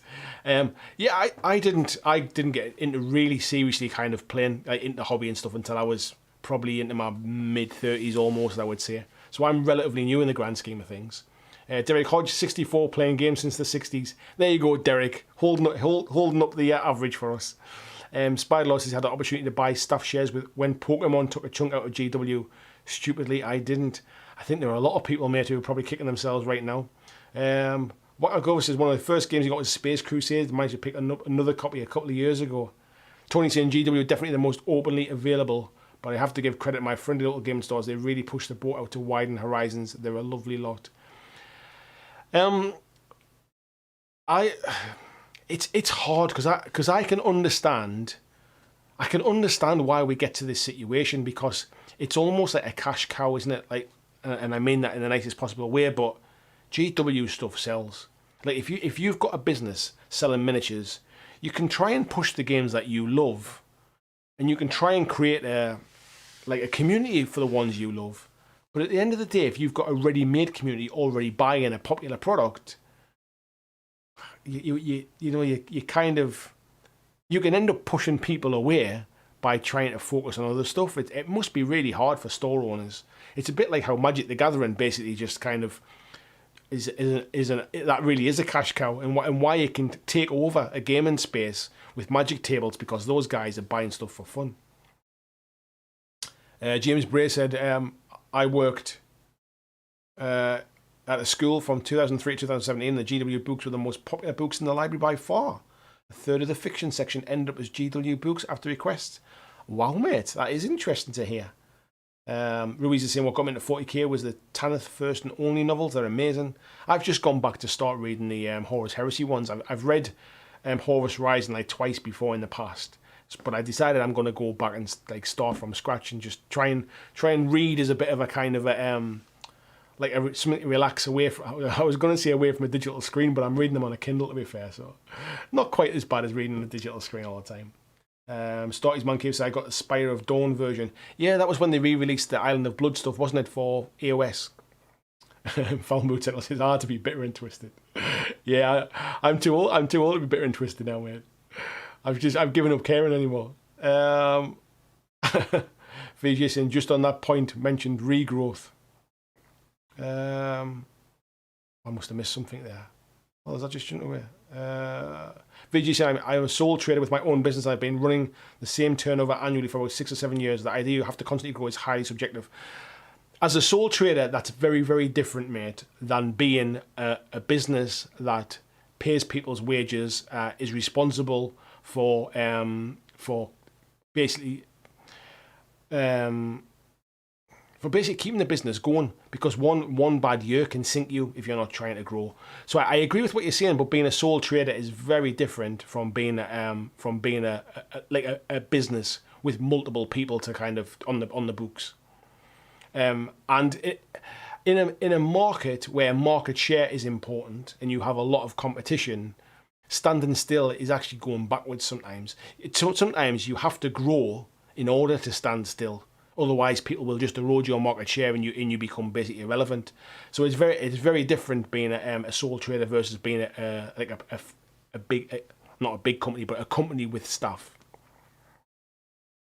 But yeah, I do agree. Like do what you love. It's like for me, I need to grow to make this sustainable, but I don't need to grow like forever kind of thing. As long as I can keep it sustainable, that's different.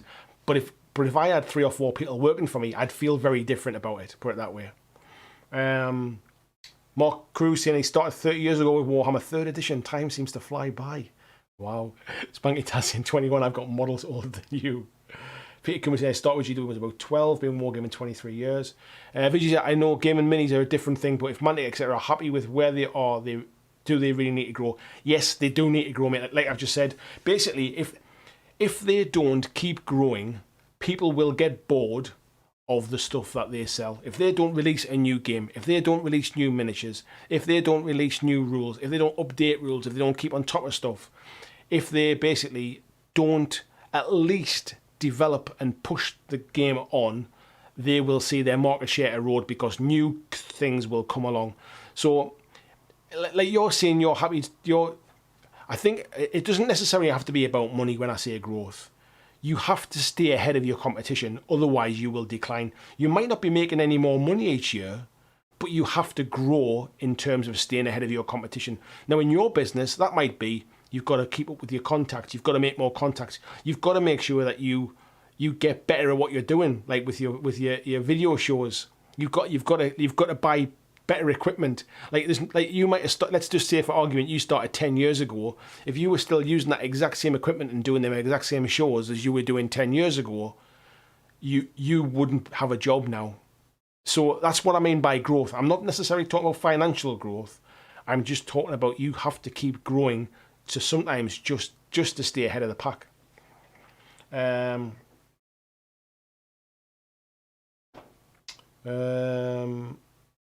Crabby saying, does that mean you skipped the teasing and bullying phase of wargaming a comp? Do you know what it is, mate? I don't remember anybody in my comprehensive playing Warhammer. I never remember anybody ever talking about it. I never remember like, I don't even know anybody that even like went to a Games Workshop down there. I was massively into sport and stuff. I pretty much played sport every single evening and most weekends. So if I was playing I played for like 3 football teams. I ran for my county like in athletics. I played basketball on lunchtimes. I played for the cricket team. I like sport was the big thing that I was into, and like miniature stuff. I wasn't even really aware of it. I remember it when I was a kid. Like I've said this loads of times about one of my friend's older brother having stuff, and my cousin had like a load of like sort of Civil War stuff, American Civil War things. But I wasn't even aware of it basically as a teenager in senior school, and even as a kind of like a young adult, like in my early 20s and stuff, I was still playing a load of sport. I was kind of going out on the booze and partying and stuff like that. It wasn't until I hit my 30s, the twins were born, and I was kind of stuck at home and I was looking for a hobby. I had to give up a lot of the sport. I sold my motorbike.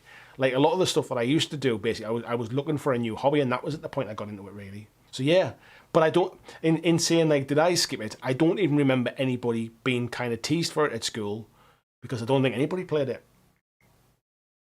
BG saying, I'm so lucky I do. Oh, you talked about that, yeah.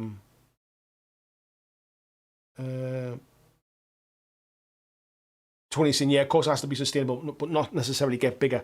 I think the problem I'm trying to say, mate, is that actually sometimes getting bigger is the only way to stay relevant, is to stay in the market. So when it comes to gaming companies, like growth is subjective. I'm not talking about the company getting bigger and taking on more staff. I'm not even talking about it sort of like making more money. It has to grow, as in it has to change direction. It has to have new products. It has to grow its kind of the stuff that it sells to stay ahead of the market. So that's what I mean by growth. That there are many ways to kind of measure growth, and it's not just a financial thing, and it's not about the size of the business, if you like. It's about, I think we mentioned before, about market share, really, because if your market share slides, your game is falling out of favour. And yeah, Spylord saying, yeah, growth will mean being second or third. I think that's what I was talking about before, about like when I said before about like Coke and Pepsi as a reference. It's like there's Coke and then there's kind of Roller Cola and Panda Pop and stuff like that. Yeah, VJ saying, okay, I agree with developing and keeping fresh. My bad, as I assumed you were talking about primarily about financial. No, money's kind of money's subjective, mate. It's like if you've got shareholders, that's a very different mentality to if you are like a company with the owner who runs the place and a couple of people working for him versus a sole trader, if you like. And it's the same with me. Like what I will accept for kind of like to say that my new business is working is very different to what I would accept if I had to employ 5 people to kind of do the work, if you like. So yeah, I'm not talking about like money focused, if you like. Six in the Head says, what position did you play? I think if we're talking about football, mate, I used to be a right winger. Or the old right wing, as they used to call. I don't know what we'd call them these days, but yeah, I used to play on the right wing, mate. Like we used to play like a 4-3-3 formation. It's pretty much everybody would have done in the past, and I was basically a right winger. A lot of it was to do with my speed. I played American football for a couple of seasons, and I was a running back. I was fast. Basically, I was born relatively slim with big thighs and like loads of power in my legs and basically like speed, 100 meters, 200 meters, 400 meters, that kind of stuff. It was all about kind of speed and stuff for me. Yeah, Gene's saying, give the book your community what they want or it falls apart. A game needs to evolve to keep your audience. A stagnant game, even if perfect, isn't profitable. And that's kind of what I was mentioning before about model ranges and stuff as well. You can come out with a perfect rule set, but if you don't have like sort of miniatures to support the sales of keeping it going, it's a flash in the pan, because then what you need to do is to make money and keep the business sustainable is you need to come up with a new rule set kind of thing.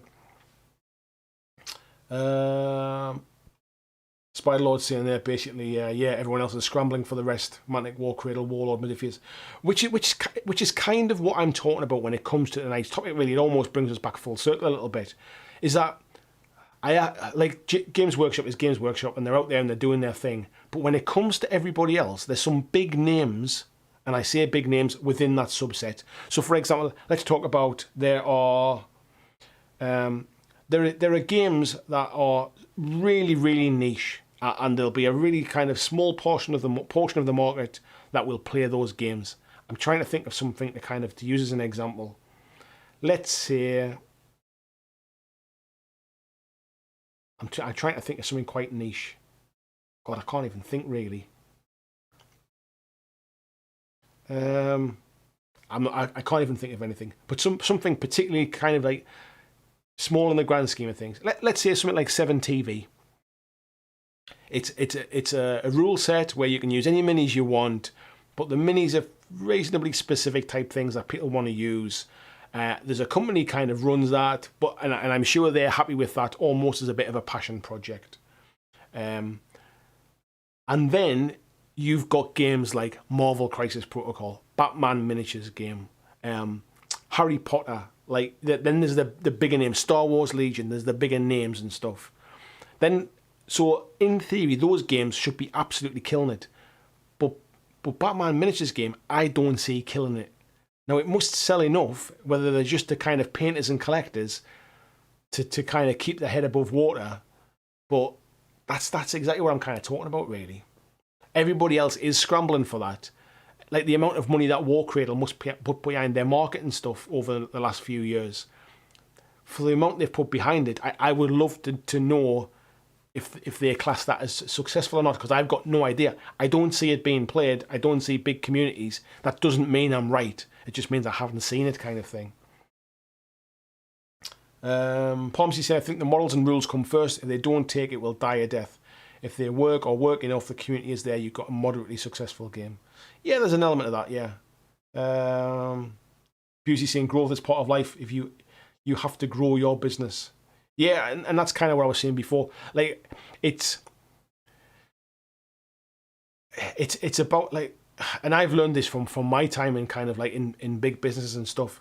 You can't just settle for I'm going to do the same next year as I did this year, because then basically everybody improves around you. So by trying to stay the same, you actually fall backwards. So growth is about sort of growing your business as a proposition, not necessarily from a size or from a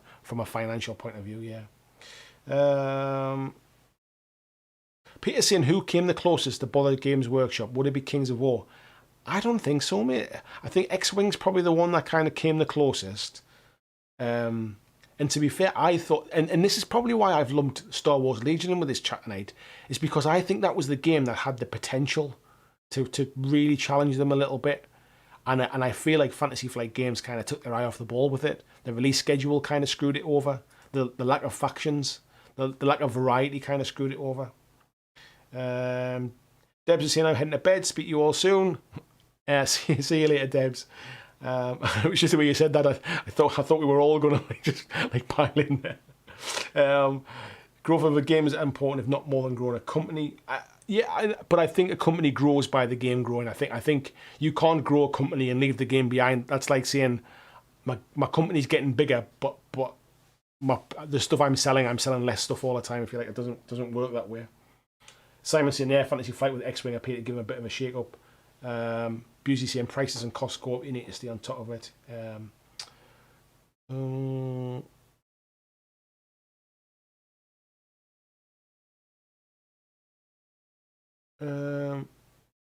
are we?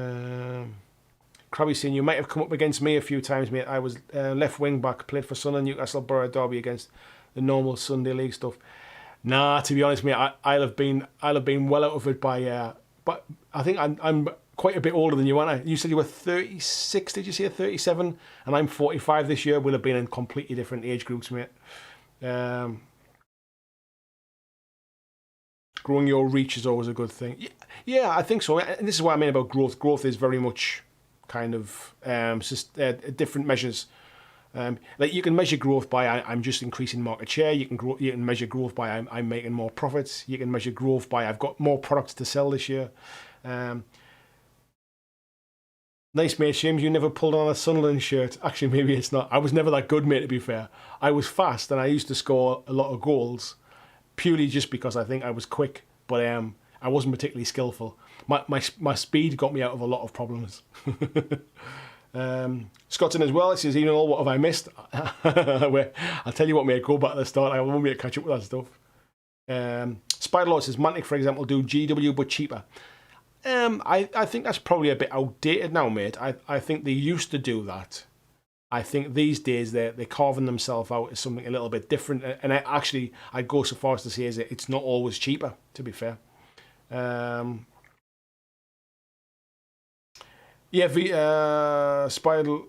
Tony's saying, are you on the Facebook? Tony is asking Spiderlord, are you on the Facebook group? Nice to meet you. Yes, great to have the chat tonight. Please do join if you're not a member. VJ says, don't go outing yourself as a right winger in the chat about recent human rights. Yes, mate. That's probably not a bad one. Phantom Miniature says, Malifaux. Yeah, we talked about Malifaux briefly before. It feels like a game that was hugely popular, seemed to drift off a little bit in 2nd edition. And 3rd edition, I just don't see it anywhere. I don't see, like I follow the Malifaux groups because I'm always keen to try and get back into Malifaux, especially with 3rd edition now. But I just don't see it like... I don't see it marketed. I don't see it like anywhere on. If you search on YouTube, I don't really see anybody playing it like sort of from video perspective. Like I had a meeting with somebody from Weird Miniatures early on in the lockdown, really, to be fair, because I was supposed to meet them at Gen Con, so we had a telephone meeting instead, and it all went really, really positive. And I thought we were going to do something together. And then I emailed them and followed up as I was asked to do on the call, and I've heard no response. I need to chase it up again, but again, it's like I'm trying to help some companies that maybe don't have the staff available to kind of do their online stuff. I'm almost kind of putting myself out there and saying, look, like I'm not promising you any positive reviews or anything like that, but if you can help me out, I'll help get your product out there as well and get people at least to look at it, because it's not even about whether I like it or not. It's about, can I present it to people who can make their own mind up about it. So I just find it strange that these companies don't really want to like even sort of invest the time in building up that portfolio of people who will kind of help them. I think that there are some companies who kind of give stuff to Ash Barker and think, well, that's good enough, and that's about it really. I see very little else online for a lot of other games. I think another example, to be fair, is what they called again, is Privately Oppressed. They've got this new game coming out, like from a recent kind of Kickstarter pre-order thing. Like, why wouldn't they send a load of stuff like for stuff like that out? Why wouldn't they get? I mean, they did a video, I think, which was like the intro stuff, but then I haven't seen anything since then. I might have missed it, to be fair, but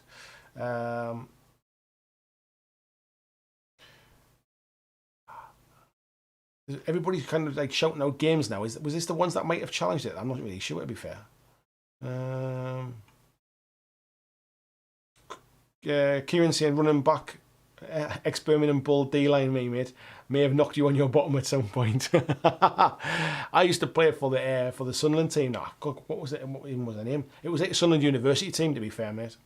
And a few years ago, we've got a local team called Gateshead Senators, and I've kind of toyed with the idea of going back and training again, but I'm getting a bit old now for getting up from them hits.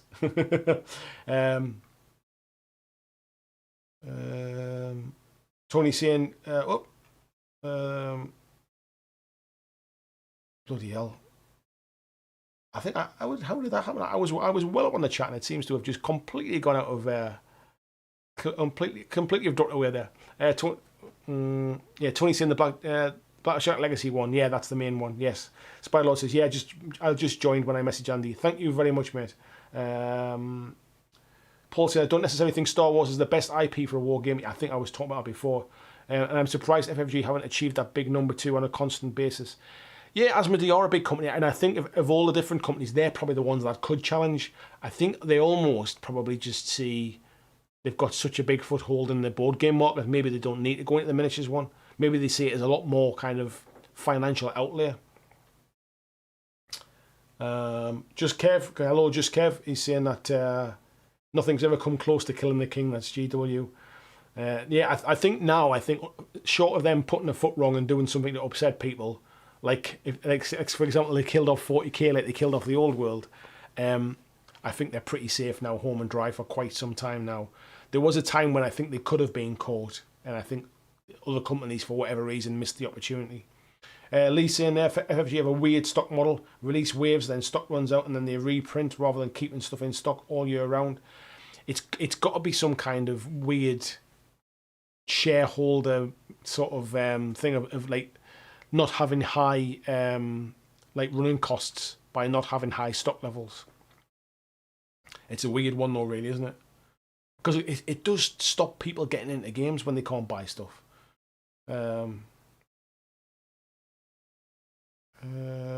Yeah, Gene saying every one of those stops you mentioned on Legion were enough to wreck it. Yeah, I agree, mate. Star Wars brand's been damaged, but the FFG release schedule didn't help. Yeah, I agree as well. You say that it's been damaged, and it might not be where it was, but I still think it's hugely popular. I mean, like, look at things like The Mandalorian and stuff. If the license had been damaged that much, The Mandalorian, like, people wouldn't have given it the time of day. Like, so it's been hurt, but I wouldn't say it was in any kind of chance of going under or anything like that kind of thing. Tony Tiger says 10 years from now we might still be playing with perfectly painted miniatures, but through a virtual headset carrying armies around on a data stick. I think this is one of those things that I think people will actively push back at technology when it comes to tabletop gaming. People already kind of balk at like digital rules and like digital list building and stuff. I think it'll take some huge steps before it'll become more heavily embraced. I think people use this as a way to get away from digital stuff sometimes. Scott Longworth says, where are we at in the chat? You know where we're at, so don't worry. Vijay said, also, I think it's important not to hold onto a company or a business when your heart is no longer in it. Oh, I agree with that as well, mate, yeah. Just Kev said, I've tried Tabletop Simulator, couldn't stand it. I want my tabletop games and computer games separate. Yeah, and I think there are some games that, like, I'm not actually a big fan of those kind of like real-time strategy games on a computer. I find them quite dull, but I'll quite happily move stuff around on a board and roll dice. Pomsy saying, not particularly skillful. That's right, fine. You would have fit right in the Sunderland side. I did play with a few lads who went on to play for Sunderland, to be fair. Michael Gray, who played for Sunderland and played for England. And Martin Smith as well, who you'll probably never have heard of, but was a big prospect for Sunderland back in the day. Gene saying within gaming, I think the principle is to have the ear and eye of the market and keep people from examining the competition. Exactly, mate. Yeah, exactly. Gene saying the flip to third based on the player base. Yeah, I think it did, mate. Peter Kuma saying Mantic no longer do cheaper but smaller. Much easier to get Mantic game on a regular table. Dead Zone, Smoking Dead. Yeah, I think they almost kind of were some of the first ones to do those smaller scale games. I think that's probably a good point, to be fair. And Spider-Lord says, weird again, really screwed up Malifaux third. I don't know enough about it, mate, to be honest. I dropped away because I didn't enjoy second, to be fair. I used to play first a lot, and I didn't enjoy second. So I was hoping that third might have kind of pulled it back a little bit, really. So who knows? Scott saying he played Malifaux a few years back as well. Loved it, but interested in third. I think the rules are free to download, and I've still got some mini, so I wouldn't mind giving it a try at some point. VJ saying, time to help for his run. Take care, mate. Thank you very much, and I'll catch you later. Have a good day. Falmo saying, well, they are called weird. Just Kev says, Mantic minis are just a bit naff. No offence to Mantic. If you're playing a GW game, they're always going to take a step down. I think you're partially right. I mean, some of the older stuff is a bit naff, but by today's standards, some of those models are 10 years old now. But to be fair, the newer stuff I think has come on leaps and bounds, and I would say that their range is a mixed bag, and I think that sometimes gives them an unfair bad name, I would say. Spider-Lord saying Malifaux, good system, but again the background didn't grab you. It's interesting that actually, because the background really does grab me. It was one of the things that first got me into Malifaux. I really enjoyed the background.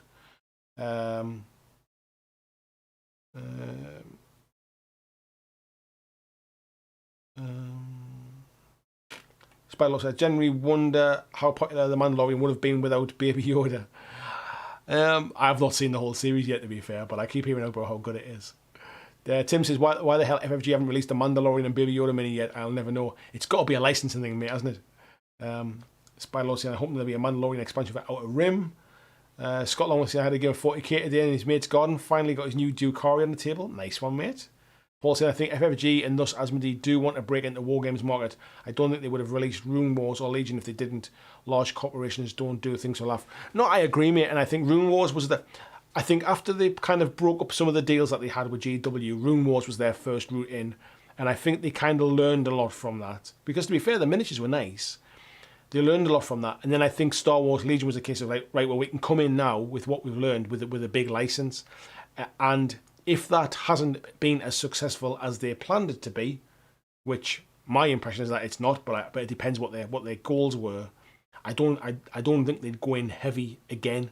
I wouldn't think they'd give it a third try. I think Star Wars is basically their roll of the dice. So I'm sure they want to be in it. I'm just not sure that they'd want to have lots of different games, if you like. Gene said his best example of damage from the originating IP is Wars Doctor Who. The license holder wants the 13th Doctor pushed, and a lot of potential community is pissy about the newest Doctor. Yeah, sadly, I think that tends to be the case. Spylaw saying, look at Guild Force 9's Aliens game. George is in as well. Good evening, George. How are you doing? Says Mantic are making some great minis now. Personally, I found GW Fantasy Mini style went off in terms of playable minis. Great to look at, but not playing pieces. James and GW did great when they embraced the skirmish games, Kill Team and Warcry.